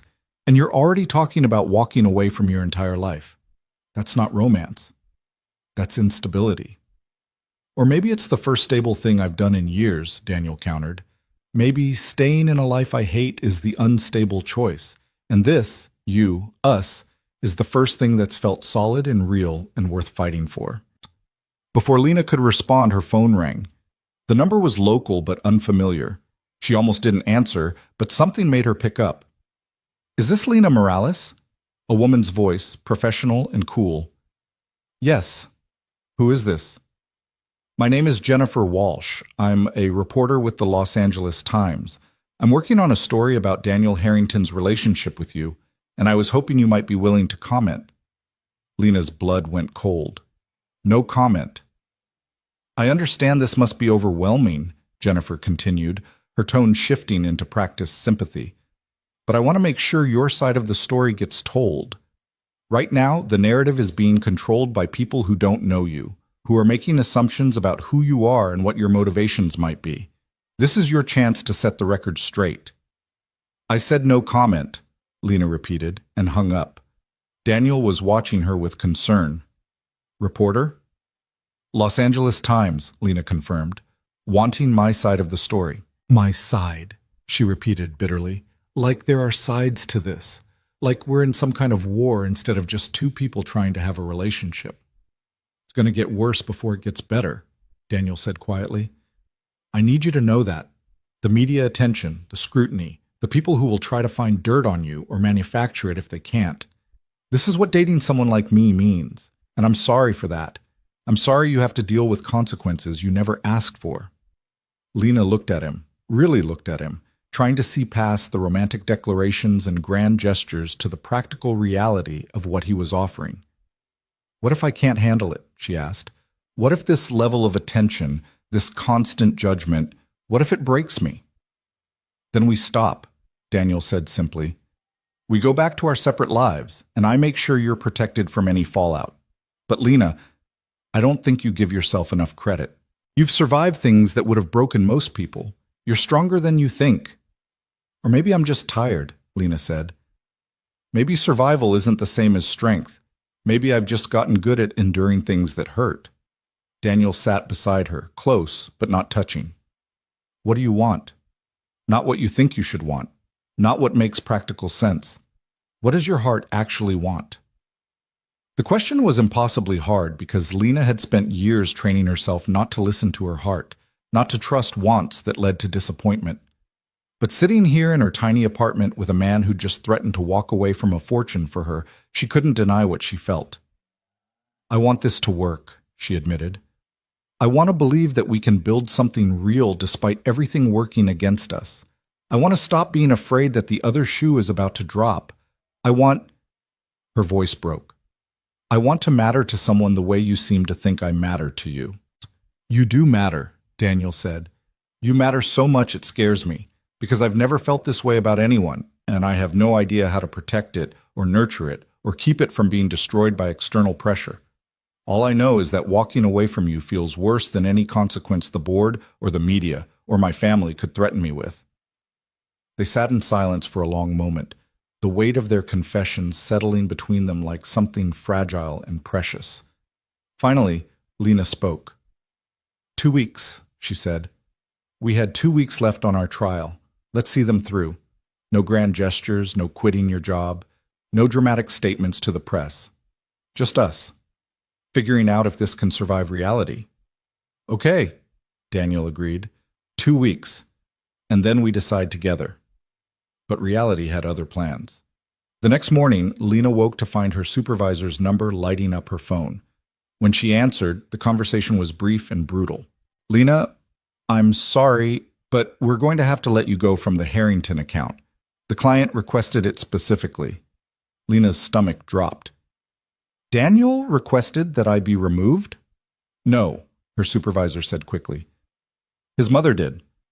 She's technically the property owner, and she called personally to say she no longer feels comfortable with you having access to the house. Given the circumstances, we have to honor that request. What circumstances? Lena demanded, though she already knew.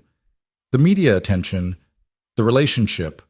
Look, Lena, you're a great employee, but we can't afford the liability of having our staff involved in personal relationships with clients. It's a conflict of interest. I'm being punished for dating someone, Lena said flatly. You're being reassigned, her supervisor corrected. We'll find you other houses, other clients, but the Harrington account is closed to you effective immediately.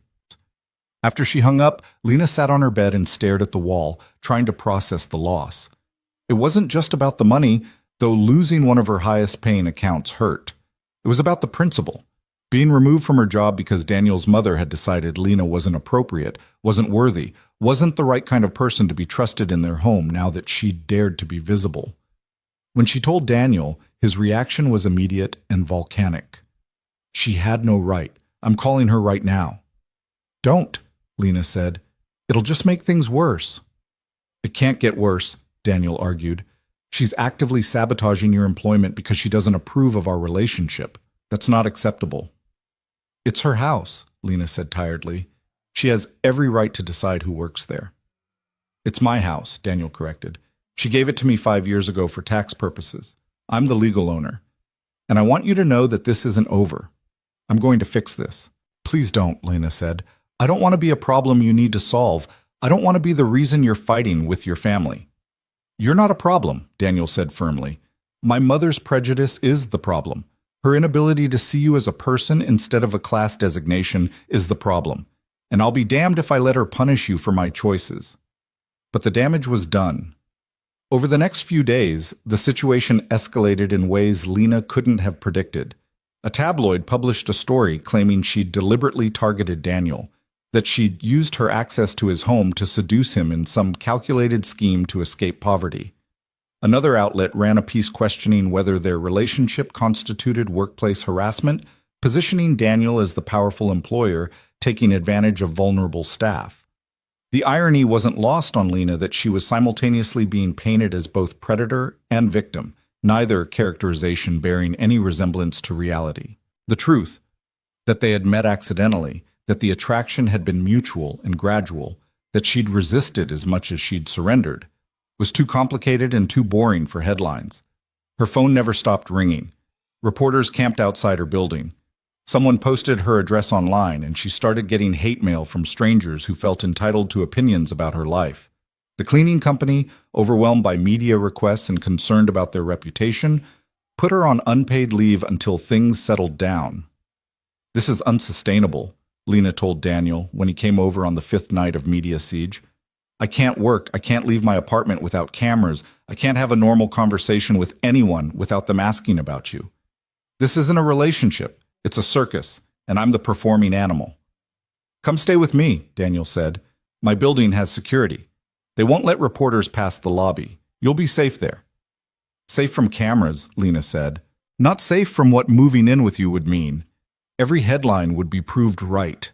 Poor girl lands rich boyfriend, moves into his penthouse, becomes exactly the gold digger they already think she is. I don't care what they think, Daniel said. But I do, Lena shot back. Because when this ends, and Daniel, we both know there's a real possibility it ends. I have to go back to my life. I have to find work, rebuild my reputation, survive in a city that will remember me as the housekeeper who tried to sleep her way into wealth and failed. You get to go back to your empire and your privilege and your life that exists separate from all this. I don't have that option. It doesn't have to end, Daniel said desperately. We can make this work if we're both willing to fight for it. I am fighting for it, Lena said, her voice breaking. But I'm also drowning, and I don't know how much longer I can keep my head above water. The breaking point came 3 days later, when Lena's landlord called to inform her that someone had offered him triple the market rate to break her lease. The message was clear. There were people with resources willing to pay to make her life impossible, to drive her away from Daniel through financial pressure and orchestrated hardship. Who would do that? Lena asked Daniel when she told him.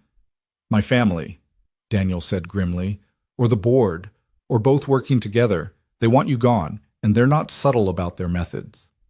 This is insane, Lena said.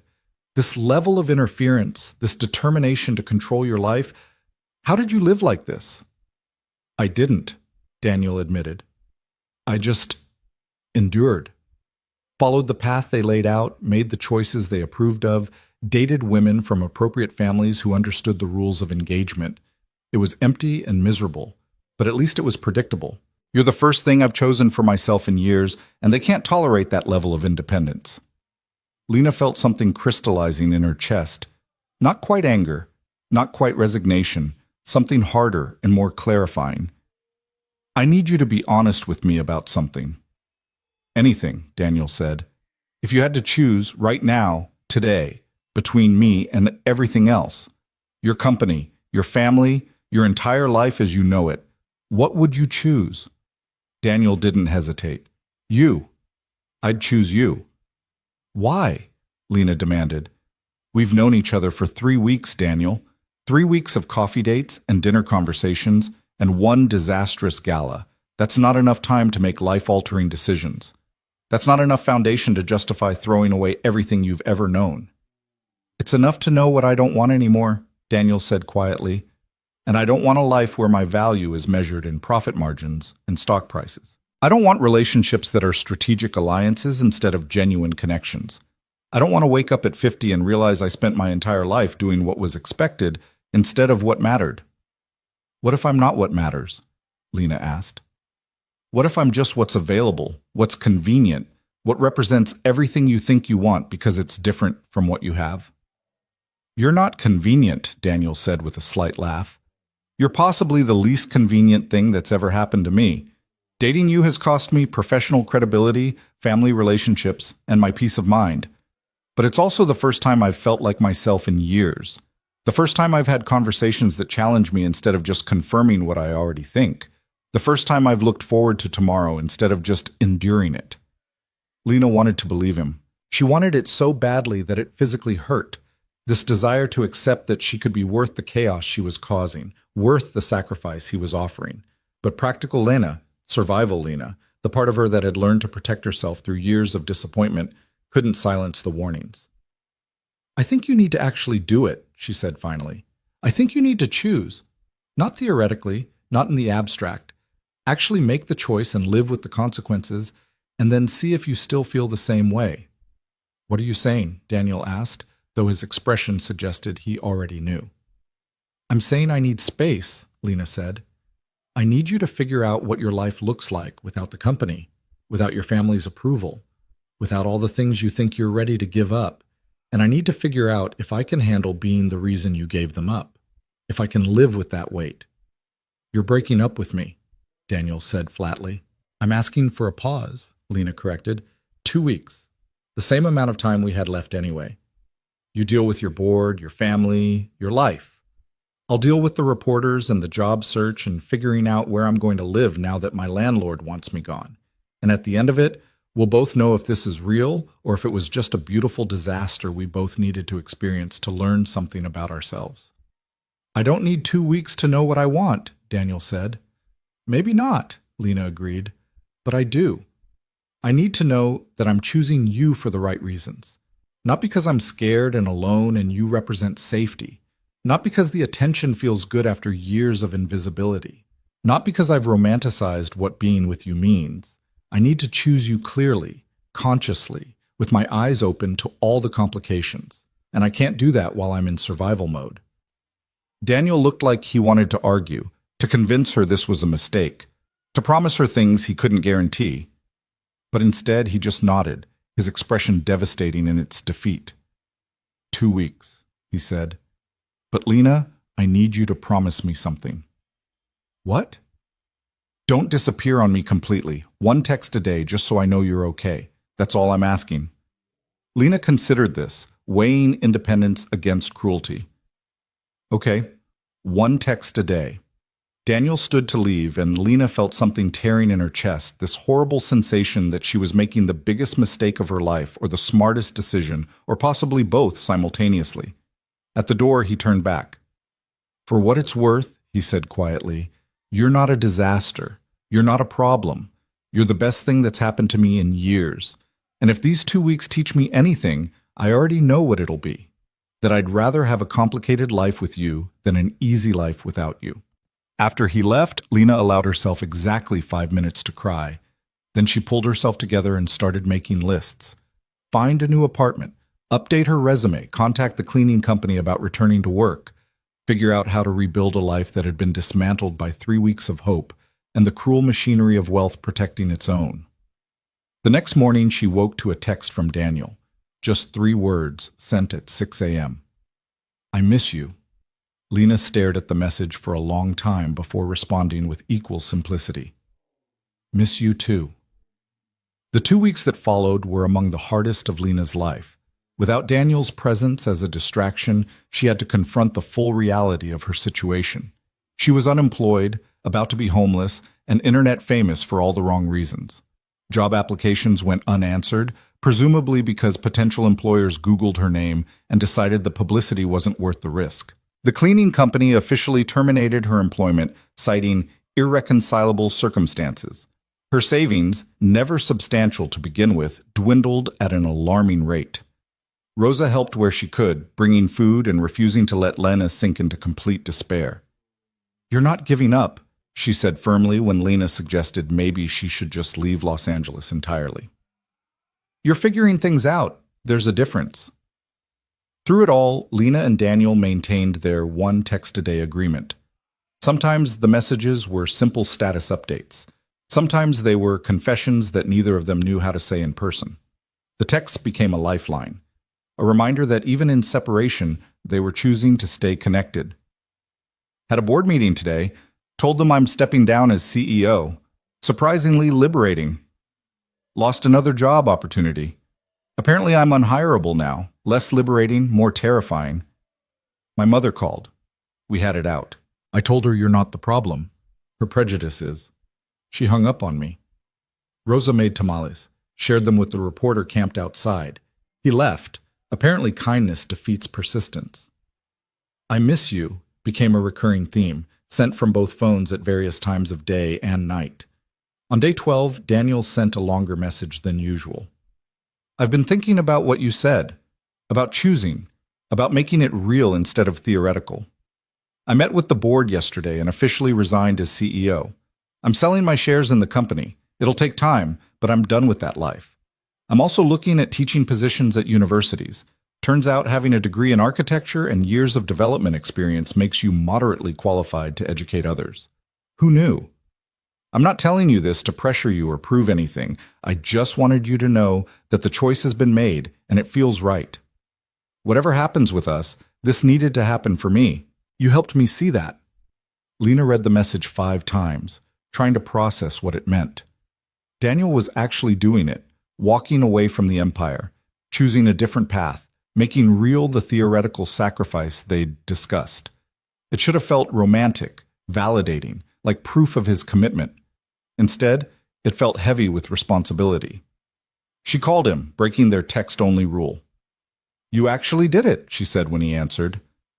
I did, Daniel confirmed. And before you start worrying that you're responsible for my choices, let me be clear. This was my decision. Mine alone. You were the catalyst, but the dissatisfaction has been building for years. You just gave me permission to finally do something about it. What if you regret it? Lena asked. What if I don't? Daniel countered. What if this is the first honest choice I've made in a decade? What if walking away from money I never earned gives me back something more valuable, agency over my own life? You sound different, Lena observed. I feel different, Daniel admitted. Lighter, freer, terrified, but in a good way. Like I'm finally writing my own story instead of living in someone else's expectations. They talked for an hour, the longest conversation they'd had since the separation started. Daniel told her about his family's reaction, his mother's fury, his sister's smug satisfaction, the board's barely concealed relief. Lena told him about her job search struggles, about the small apartment she'd found in a neighborhood that wasn't great but was affordable, about slowly rebuilding from the ruins of the past month. 2 more days, Daniel said as the call was winding down. Then we decide. Then we decide, Lena agreed and felt her heart rate accelerate with anxiety and anticipation in equal measure. On day 14, Lena woke to a knock on her door.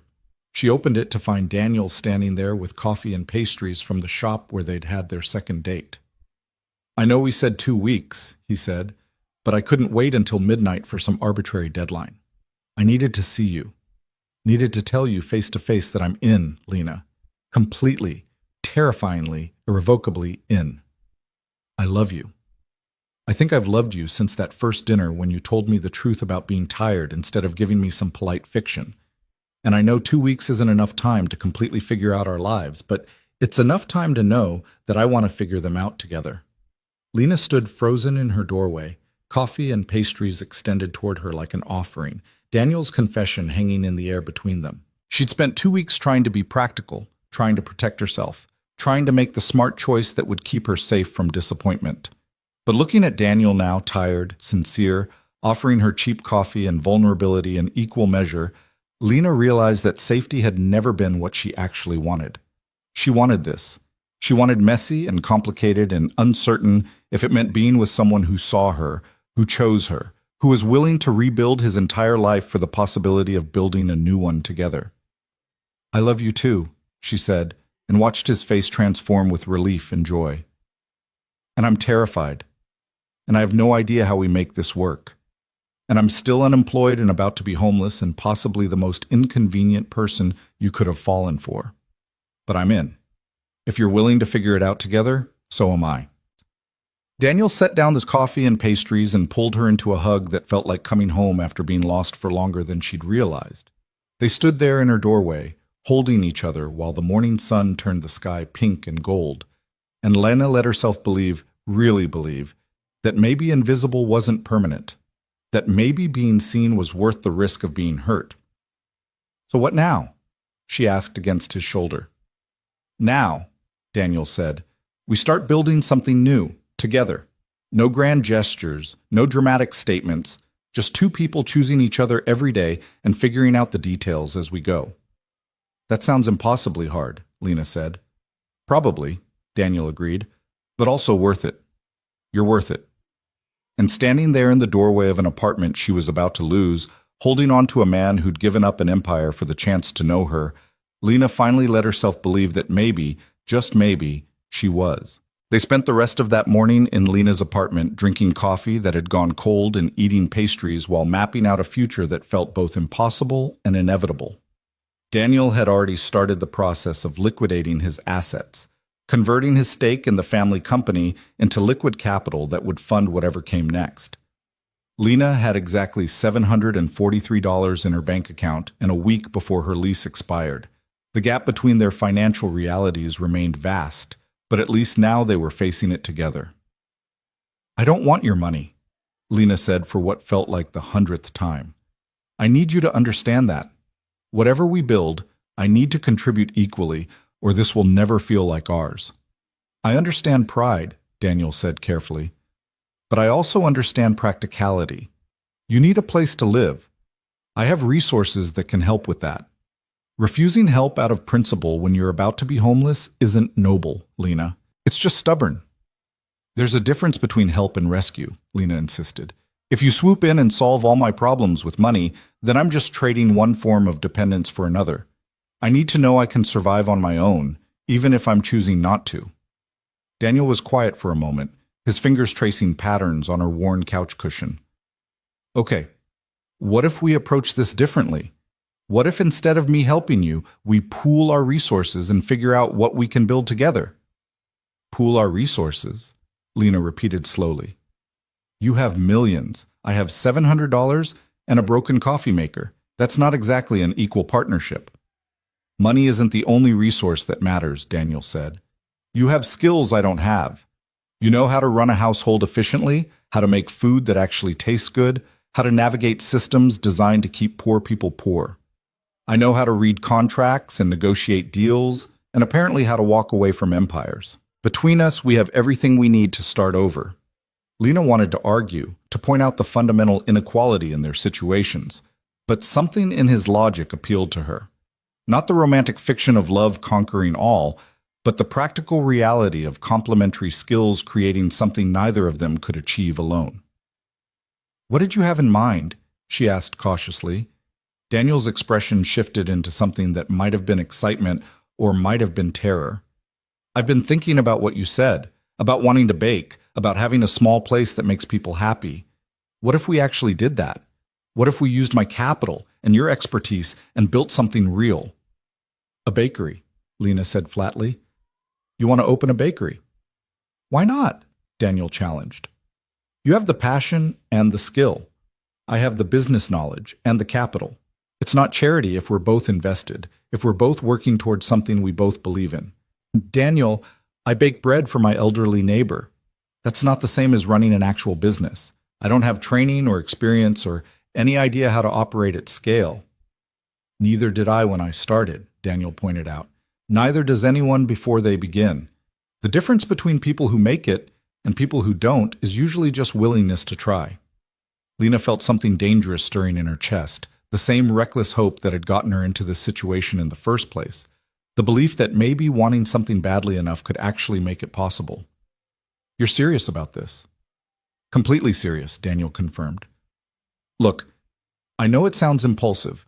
I know we're still figuring out how to be together without everything exploding, but I also know that I'm about to have a lot of free time and capital with no clear direction, and you're about to need income and purpose. Why not combine those needs into something that could actually matter?" "Because it could fail," Lena said. "Because 90% of new restaurants and bakeries close within the first year. Because I've never run anything more complicated than a cleaning schedule. And you're talking about entrusting me with actual money, actual responsibility, actual stakes." "Yes," Daniel said simply. "I am.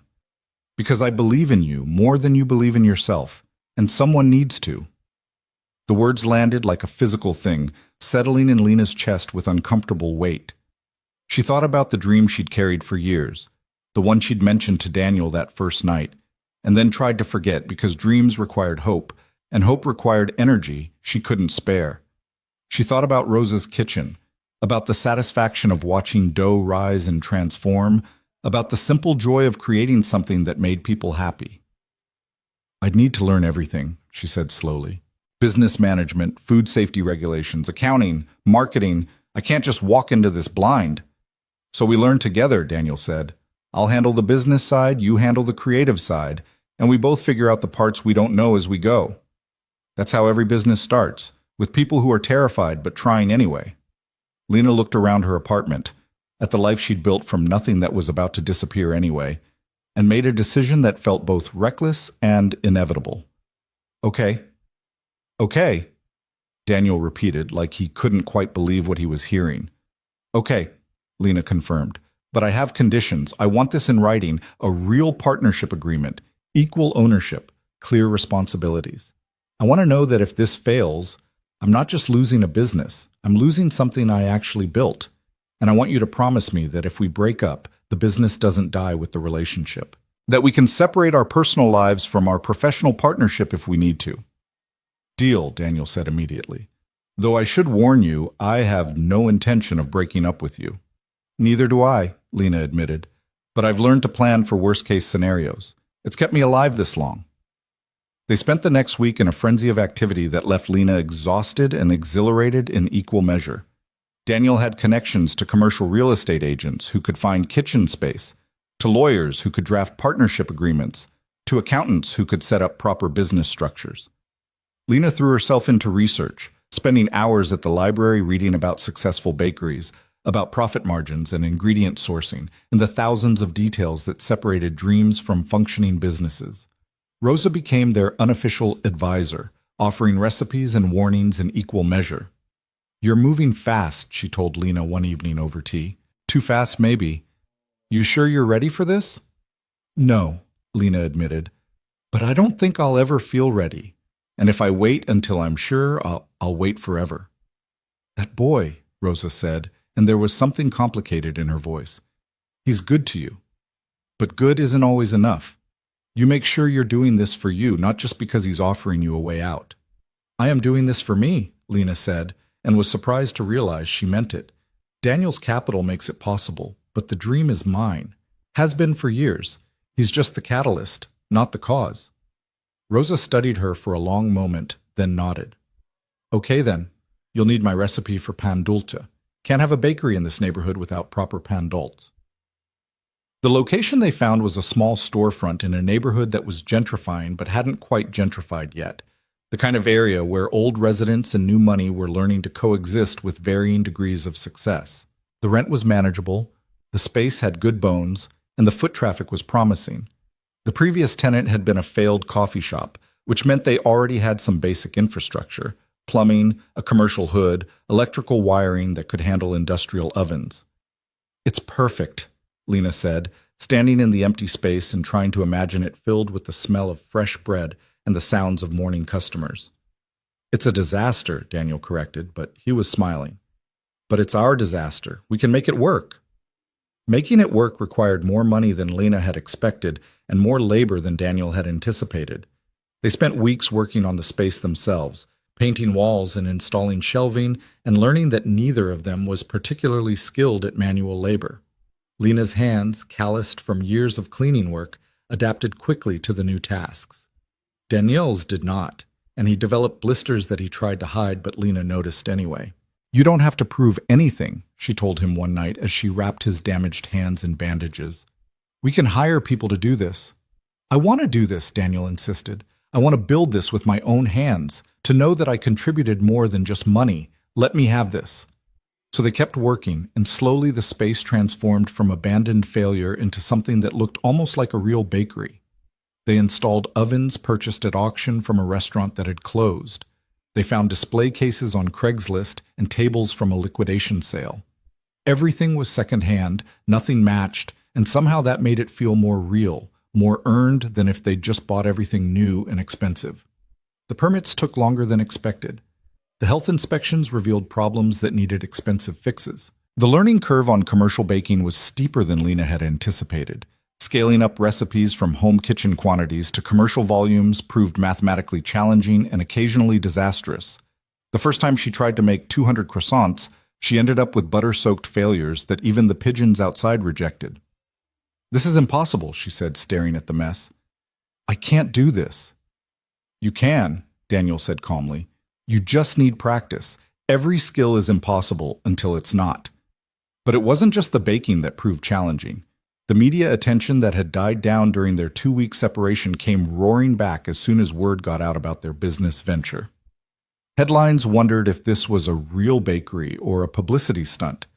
Think pieces analyzed whether Daniel's fall from privilege was genuine or performative. Someone started a betting pool online about how long the business would last. They're taking bets on our failure, Lena said, showing Daniel the website.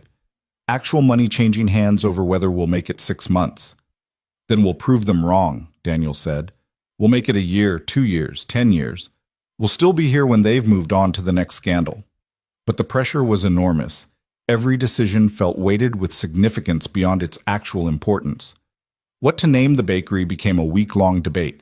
Lena wanted something simple, honest, unpretentious. Daniel kept suggesting names that sounded like they were trying too hard to prove something. They finally settled on Rise, which could mean bread rising or people rising or both, depending on how you looked at it. The logo design took even longer. They couldn't afford a professional designer, so Lena sketched ideas while Daniel provided feedback that was usually unhelpful, but always sincere. They ended up with something simple, a loaf of bread with sunrise colors, clean lines, nothing fancy. It looked honest, which felt right. 3 months after that morning in Lena's doorway, Rise opened its doors for the first time. Lena had been up since 3 a.m., baking bread and pastries and trying not to vomit from anxiety. Daniel had been up since 2, handling last-minute details and checking systems that were already checked. Rosa arrived at 5 with tamales for luck and stayed to help set up the display cases. You ready? Daniel asked, as sunrise painted the street outside in gold and pink. No, Lena admitted, but let's do it anyway. They unlocked the doors at 6 a.m. and waited. 5 minutes passed with no customers. Then 10. Lena felt panic rising in her throat. They'd failed. Nobody cared. This whole thing had been a terrible mistake. Then Rosa walked in, officially their first customer, even though she'd been there for hours. "I'll have a coffee and one of those conchas," she announced loudly. "And make it good. I have standards." It was theater. Obvious theater, but it broke the tension. And then, as if Rosa's entrance had given permission, actual customers started trickling in. A few at first, curious about the new place, drawn by the smell of fresh bread that Lena had carefully calculated to drift out into the street. Then more, as word spread through the neighborhood that there was somewhere new to try. By noon, they'd sold out of half their inventory. By closing time, the display cases were nearly empty, and Lena's feet hurt in the best possible way. Daniel counted the cash while Lena cleaned the ovens, both of them too exhausted to speak, but exchanging smiles that said everything words couldn't. "We did it," Daniel finally said. "First day in the books." "One day doesn't mean success," Lena cautioned, but she was smiling too broadly to be truly pessimistic. "No," Daniel agreed. "But it means we're trying, and sometimes trying is enough to start with." The first month was brutal. They woke before dawn every day, worked until their hands cramped and their backs ached, fell into bed too tired to do anything but sleep. Lena learned to bake at volume, to calculate ingredient costs down to the penny, to read customer preferences in what sold out first and what lingered in the cases. Daniel learned to run a register, to make decent coffee, to sweet-talk vendors into better prices and payment terms that didn't crush their thin cash flow. Money was tight in ways that made Lena's previous poverty look comfortable. They'd invested everything into the business, and now they were living on the thin margin between revenue and expenses, hoping each week that they'd make enough to cover rent and supplies for the next. Daniel had sold his penthouse and moved into a modest apartment, shedding the visible markers of wealth like snakeskin. Lena had found a studio near the bakery that was small, but hers, paid for with her own earnings from the business.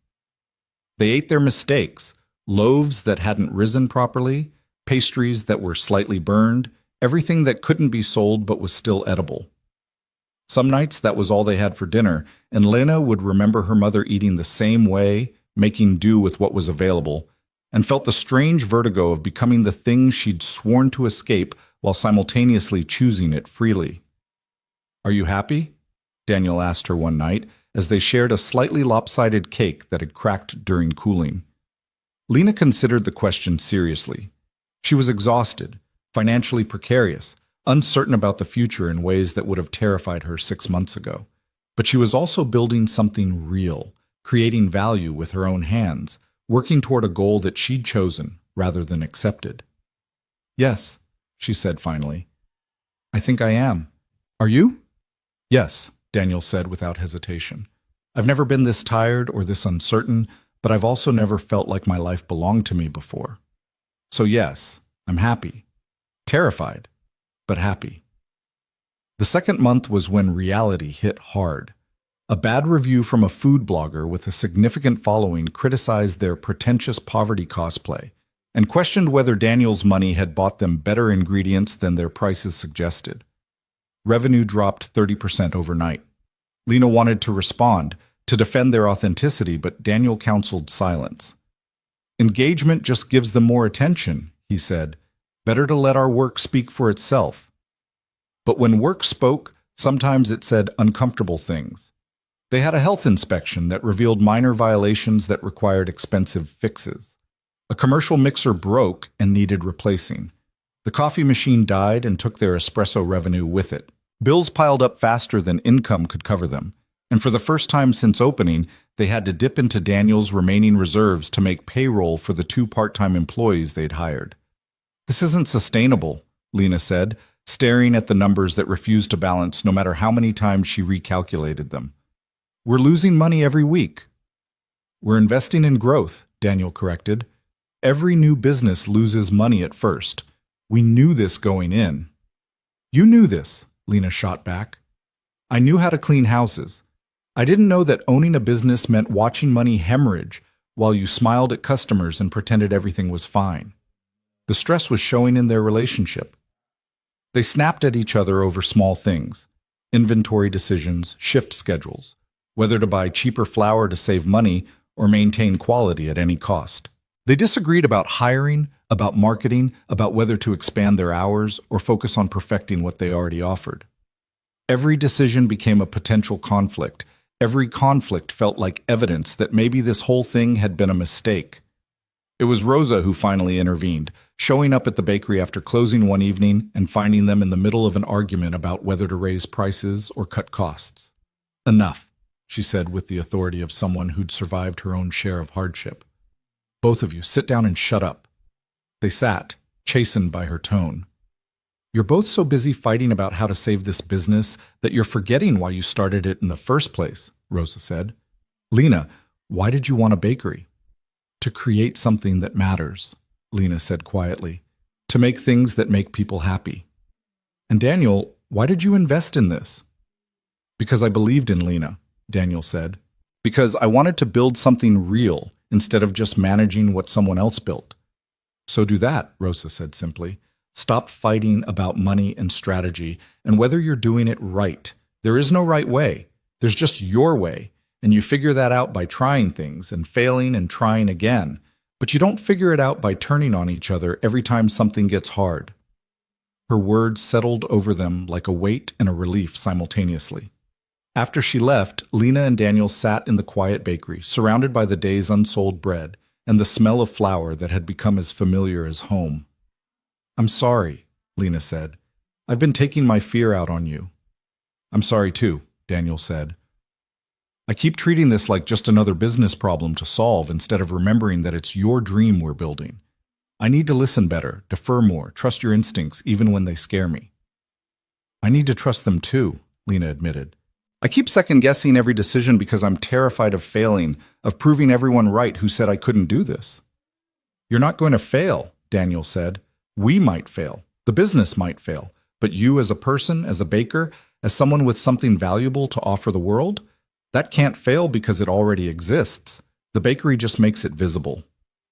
They sat with that truth for a while, holding hands across a table covered in flour dust and receipts, and remembered why they were doing this in the first place. Not to prove anything to anyone else, not to make money, or build an empire or escape their pasts, just to create something honest and good and theirs. The third month brought an unexpected break. A local news station did a feature on new businesses in the neighborhood, and Rise got 30 seconds of airtime showing Lena pulling bread from the oven while Daniel helped a customer. It was nothing dramatic, just a slice of daily life, but it reminded people they existed. Revenue ticked back up. Not dramatically, not enough to solve all their problems, but enough to breathe a little easier. More importantly, they found their rhythm. Lena learned when to trust her instincts and when to ask for Daniel's business expertise. Daniel learned when to step in and when to step back, when his help was helpful and when it was just interference. They developed systems, created processes, figured out how to work together without working against each other. They also learned how to fight productively. Not every disagreement ended with Rosa intervening or tears or someone sleeping on the couch. Sometimes they just talked through their differences, found compromises, accepted that perfect agreement was impossible, and perfect partnership was about navigating imperfection together. By month 4, they were almost breaking even. Not making money yet, but not losing it either, which felt like victory after so much struggle. The neighborhood was learning to trust them, to count on their consistency, to build Rise into their daily routines. Regular customers emerged: the construction workers who bought coffee at 5 a.m., the elderly couple who split a croissant every afternoon, the young mother who came in 3 times a week with her toddler and always ordered the same marble cake. Lena learned their names, their preferences, the small details that made them feel seen. It reminded her of cleaning houses, actually. That same attention to what people needed even when they didn't articulate it. Except now she was visible in the exchange, a participant rather than a ghost moving through other people's spaces. "I think we might actually make it," she told Daniel one night as they locked up. "I think this might actually work." "Of course it'll work," Daniel said. "I never doubted it." "Liar," Lena said affectionately. "You've doubted it at least as much as I have." Okay, yes, Daniel admitted, but I never doubted you, and that made all the difference. The breakthrough came in month 5 when a food critic from a legitimate publication came in unannounced and ordered everything on the menu. They didn't know who she was. She looked like any other customer, polite but not effusive, taking notes on her phone that could have been work emails or grocery lists. She left a generous tip and a smile, and Lena thought nothing of it. 2 weeks later, the review appeared online. It was titled Rise Where Bread and Second Chances Both Get Made Right, and it was the kind of thoughtful, positive coverage that money literally couldn't buy. The critic praised Lena's technique, her intuitive understanding of fermentation and flavor, the way her bread managed to be both rustic and refined. She noted the bakery's humble origins, Daniel's transition from billionaire to baker, but framed it as genuinely admirable rather than performance or publicity stunt. This isn't poverty tourism, the review concluded. This is two people building something real with skill, dedication, and the kind of authentic passion that can't be manufactured. Rise deserves your attention and your business. The review went viral in the way that local food writing occasionally did. Shared on social media, picked up by aggregator sites, recommended by influencers who'd never actually visited but liked the story it represented. Within a week, they had lines out the door, inventory selling out by noon, customer demand that exceeded their capacity to supply. "This is amazing," Lena said, watching the line of customers snake down the block. "This is terrifying," Daniel corrected. "We're not ready for this kind of volume." He was right. The sudden surge in demand exposed all their limitations. They didn't have enough ovens, enough staff, enough space to produce what people wanted. They had to turn customers away, had to post apologetic signs about selling out early, had to watch potential revenue walk away because they simply couldn't scale fast enough. "We need to expand," Daniel said. "Hire more bakers, get another oven, extend our hours." "We need to be careful," Lena countered. "Every business that grows too fast ends up collapsing under its own weight. I'd rather stay small and sustainable than get big and fail." It was an old argument in new clothes, Lena's instinct for caution versus Daniel's willingness to take calculated risks. But now they had evidence, data, actual customer demand to inform the decision rather than just fear and hope. They compromised, as they'd learned to do. They hired one experienced baker to help with production, extended their hours modestly, invested in a second oven that would let them double their output without doubling their overhead. The changes were incremental rather than revolutionary, expansion that felt manageable rather than reckless. It worked. By month 6, they were consistently profitable, paying themselves modest salaries, building reserves for the inevitable emergencies that every business faced. The media attention had mostly faded, moving on to newer scandals and fresher stories. What remained were the fundamentals: good product, consistent quality, fair prices, honest service. Lena started developing new recipes, experimenting with flavors and techniques she'd never had the bandwidth to explore during survival mode. Daniel took a small business management course at night, filling gaps in his knowledge and networking with other entrepreneurs who were navigating similar challenges. They were building something sustainable, something that belonged to them, something that felt like it might actually last. One evening, 6 months and 3 weeks after that morning in Lena's doorway, when Daniel had appeared with coffee and confession, they sat in the bakery after closing and looked at the numbers together. "We did it," Daniel said quietly. "We actually built something that works." "We did," Lena agreed, and felt the truth of it settle in her chest. Not just that the business was succeeding, but that she had succeeded, had taken a dream and made it real through effort and skill and the willingness to keep trying when failure seemed inevitable.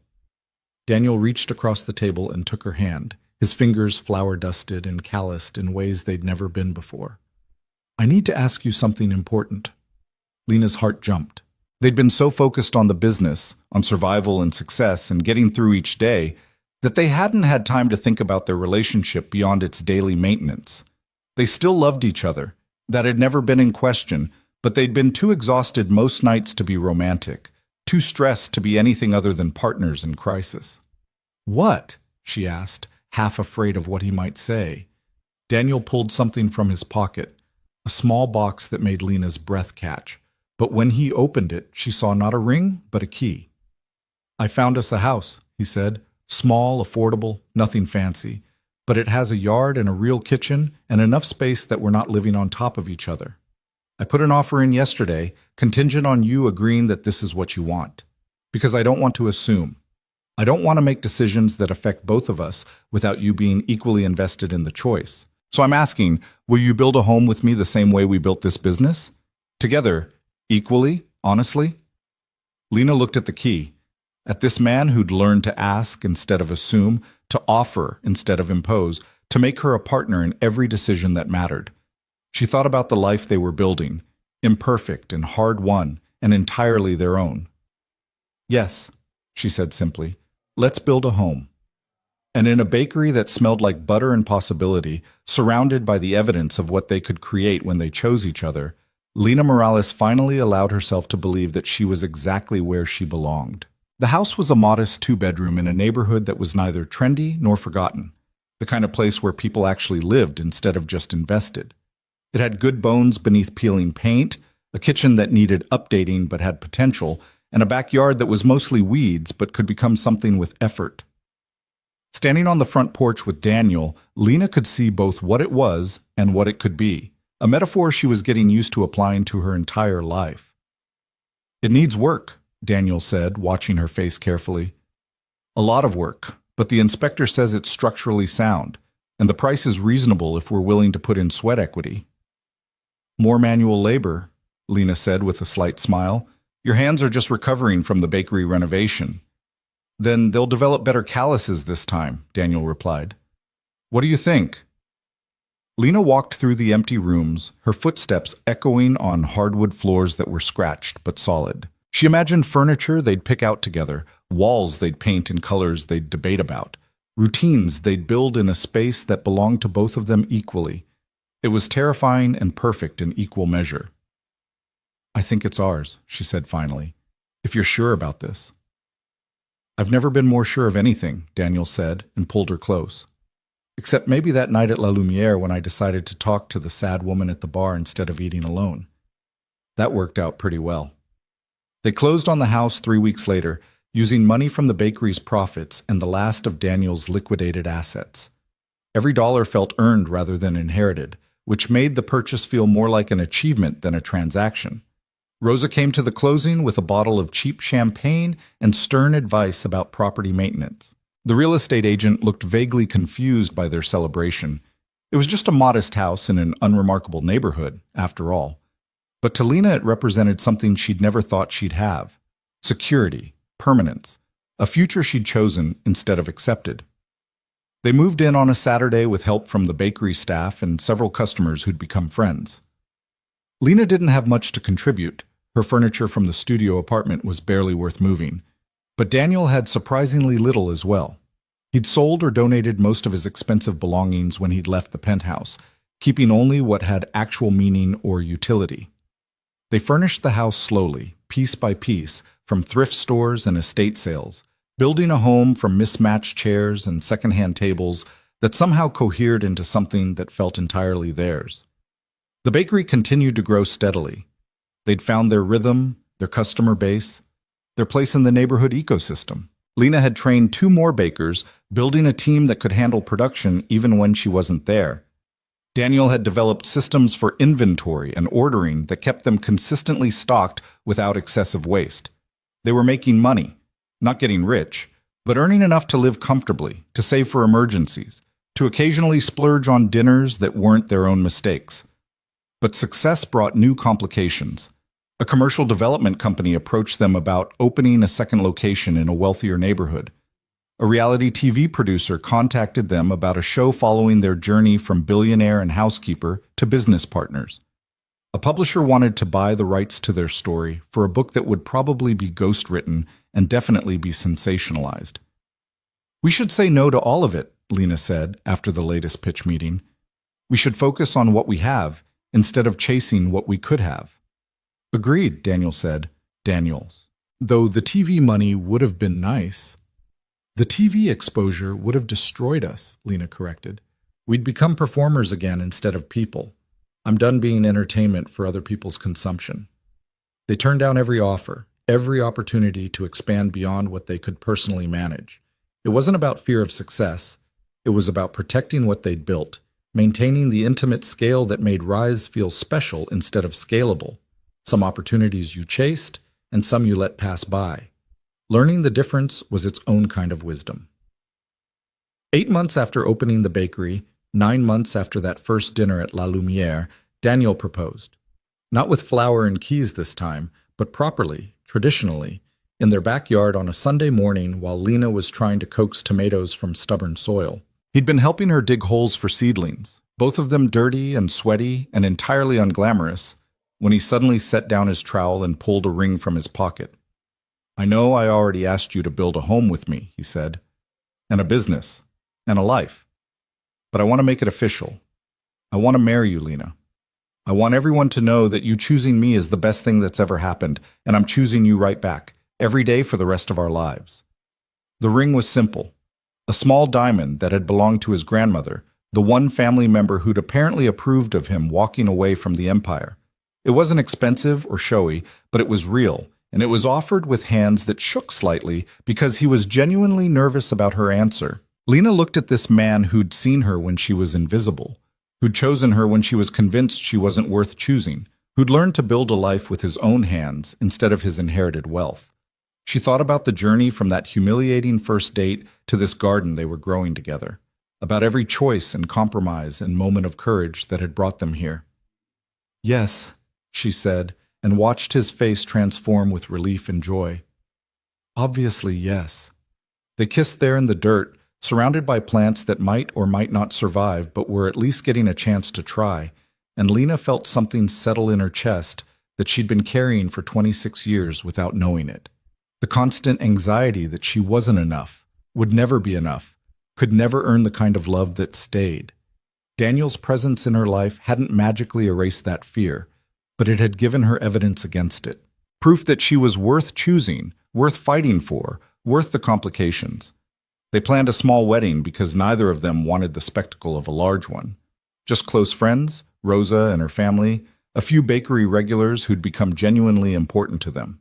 They considered eloping to avoid any media attention, but that felt like hiding, and they were done hiding. Daniel's family was not invited.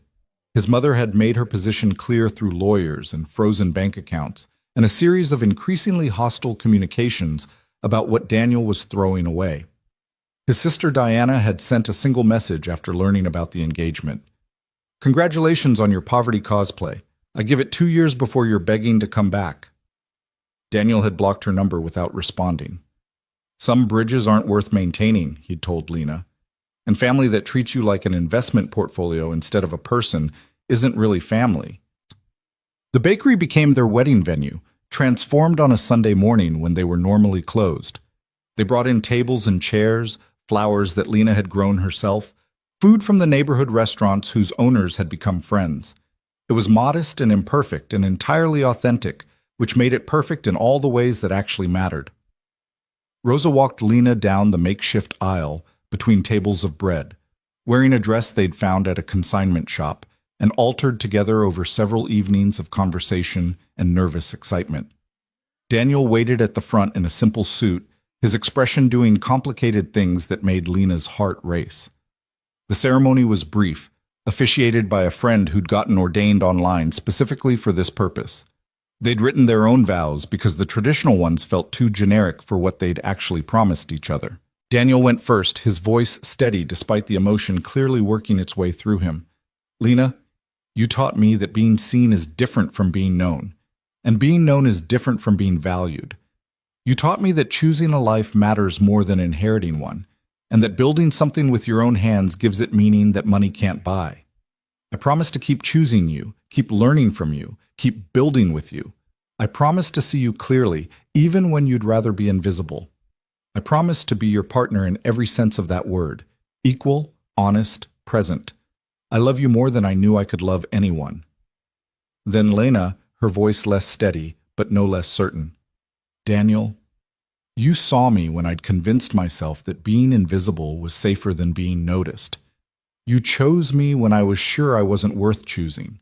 You taught me that courage isn't the absence of fear. It's doing things anyway because they matter more than the fear. I promise to keep showing up, keep being honest, Keep building this improbable life we've somehow created. I promise to call you out when you're being privileged, to let you help when I'm being too stubborn, to remember that partnership means accepting support as much as providing it.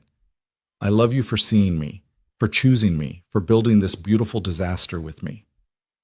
They exchanged rings, his from the same jeweler where they'd had Lena's resized, simple bands that matched in spirit, if not design. When the officiant pronounced them married and told Daniel he could kiss his bride, the small crowd erupted in applause that felt earned rather than obligatory. The reception was cake and champagne and dancing to music from someone's phone connected to borrowed speakers. It wasn't elegant or sophisticated, but it was joyful in the uncomplicated way that came from people genuinely happy for each other's happiness. Rosa cried and claimed it was allergies. The baker who'd been their first hire gave a toast about learning what good leadership looked like. A regular customer presented them with a painting she'd made of the bakery, capturing it in afternoon light with customers visible through the windows. As the sun set and the party wound down, Lena and Daniel stood in their bakery surrounded by the evidence of community they'd built, and Lena felt the impossible distance between that first humiliating dinner and this moment of celebration. She'd walked into La Lumiere convinced she was worthless. She was leaving her own wedding reception knowing she was worth exactly what she'd always been worth, everything. She just needed someone to see it clearly enough to help her see it herself. They honeymooned by closing the bakery for a week and actually sleeping in, something neither of them had done since opening. They painted the bedroom in their house, worked in the garden, cooked meals together in their kitchen, and remembered what it felt like to exist without constant urgency. It was restorative in ways Lena hadn't known she needed. When they returned to work, they found the business had survived their absence. Their team was competent enough to handle a week without direct supervision, which felt like its own kind of success. They'd built something that could function without them, which paradoxically meant they'd built it right. Lena's life settled into a routine that felt both ordinary and miraculous. Wake at 4 to start baking, work until early afternoon. Come home to a house that was slowly improving with each weekend project. Have dinner with her husband, a word that still felt foreign and wonderful on her tongue. Sleep in a bed she owned, in a house she'd chosen, secure in the knowledge that tomorrow wouldn't bring eviction notices or unexpected crises. It wasn't perfect. The bakery still had hard days, slow weeks, equipment failures that required expensive repairs. She and Daniel still fought about money and expansion and whether to hire another person or keep the team small. The house needed constant maintenance they could barely afford and definitely couldn't ignore. Life remained complicated and demanding and full of challenges that didn't care about their love story. But it was theirs. Every struggle, every small victory, every moment of doubt and determination, it belonged to them in a way nothing had before. They weren't performing for cameras or living up to anyone's expectations. They were just existing, building, growing into the people they wanted to be instead of the people circumstances had made them. A year after their wedding, on an ordinary Tuesday morning, Lena was pulling bread from the oven when a familiar face appeared at the counter. Catherine Westbrook, the board member who'd been so cruel at the gala, stood there looking uncomfortable and slightly defiant. "I'd like to order some bread," she said stiffly. Lena wiped flour from her hands and approached the counter with careful neutrality. "What can I get you?"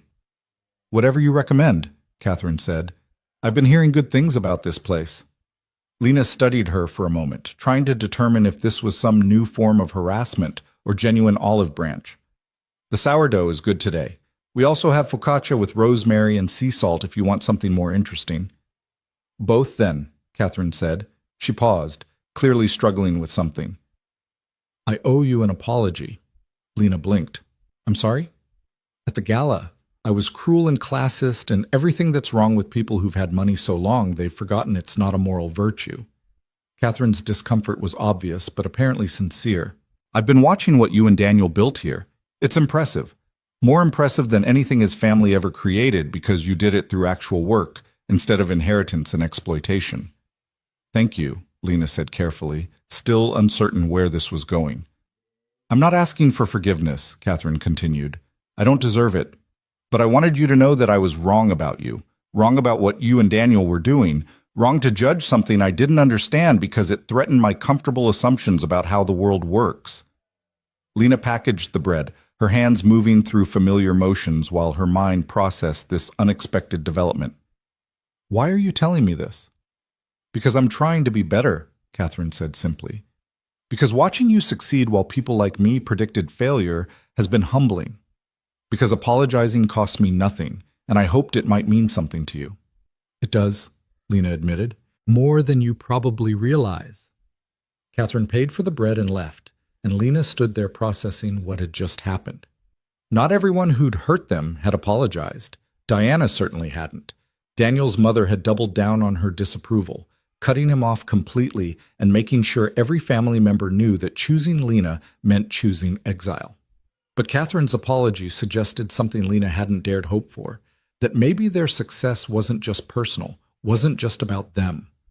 Maybe by refusing to be ashamed, by building something real despite everyone's predictions of failure, they'd challenge the assumptions that kept people like her invisible and people like Daniel trapped in inherited expectations. When she told Daniel about the encounter that evening, he was quiet for a long moment. "Do you ever regret it?" he asked. "The complications, the judgment, everything you've dealt with because of me?" "Never," Lena said firmly. "Do you? Regret walking away from everything you had?" "I didn't walk away from everything," Daniel corrected. "I walked away from things that were killing me slowly. I walked toward things that made me feel alive. There's a difference." They sat on their back porch as the sun set, watching tomatoes finally thriving in soil they'd amended together, and Lena thought about the distance traveled. From that first dinner where she'd felt so out of place to this ordinary evening where she felt entirely at home. From cleaning houses invisible to running a business visible. From being someone's temporary interest to being someone's permanent choice. The media attention had faded almost completely by now. Occasionally someone would recognize them or remember the story, but mostly they'd become just another small business in a city full of small businesses, remarkable only to the people who loved them and the customers who appreciated what they offered. That anonymity felt like victory. They'd survived the scrutiny, outlasted the predictions of failure, proven that their relationship was real and their business was sustainable. They'd become boring in the best possible way, stable, consistent, ordinary in their extraordinariness. On their second wedding anniversary, they closed the bakery early and hosted a celebration that had grown beyond their original intention. What was supposed to be intimate dinner with Rosa had evolved into a full party as more people asked to come, as the community they'd built wanted to celebrate with them. The bakery filled with laughter and food and the kind of easy joy that came from people who genuinely liked each other. Lena moved through the crowd feeling something she'd never experienced before. The sensation of belonging completely, of being exactly where she was supposed to be, surrounded by people who saw her clearly and valued her accordingly. Daniel found her near the end of the evening, pulled her into a quiet corner, and kissed her with the kind of tenderness that came from knowing someone deeply and choosing them anyway. "Thank you," he said quietly. "For what?" Lena asked. "For being brave enough to say yes that first night, for giving us a chance when you had every reason to protect yourself, for building this life with me." He gestured to the bakery, the people, the evidence of everything they'd created. "None of this exists without you being willing to risk disappointment one more time."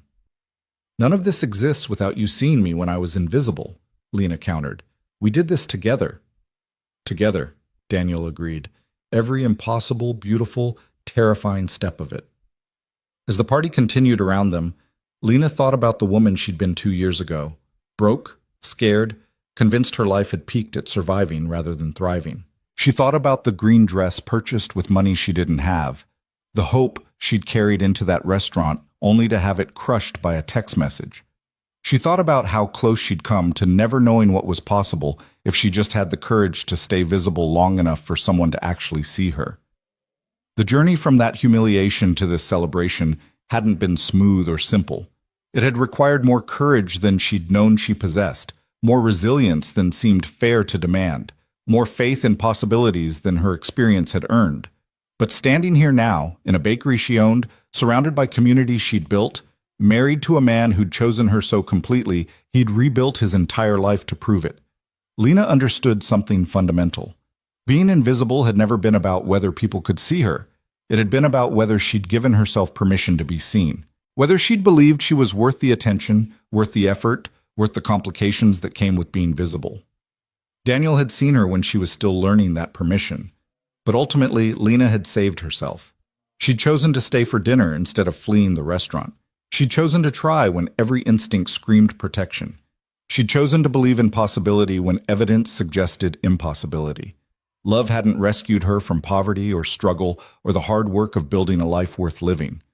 But it had given her a partner in that work, someone who saw her clearly enough to help her see herself, someone who chose her so consistently that she finally learned to choose herself with the same certainty.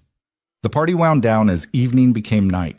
Friends departed with promises to return, with compliments about the food and the celebration and how beautiful it all was. Rosa left last, as always, with a hug that conveyed everything words couldn't and a stern reminder to lock up properly.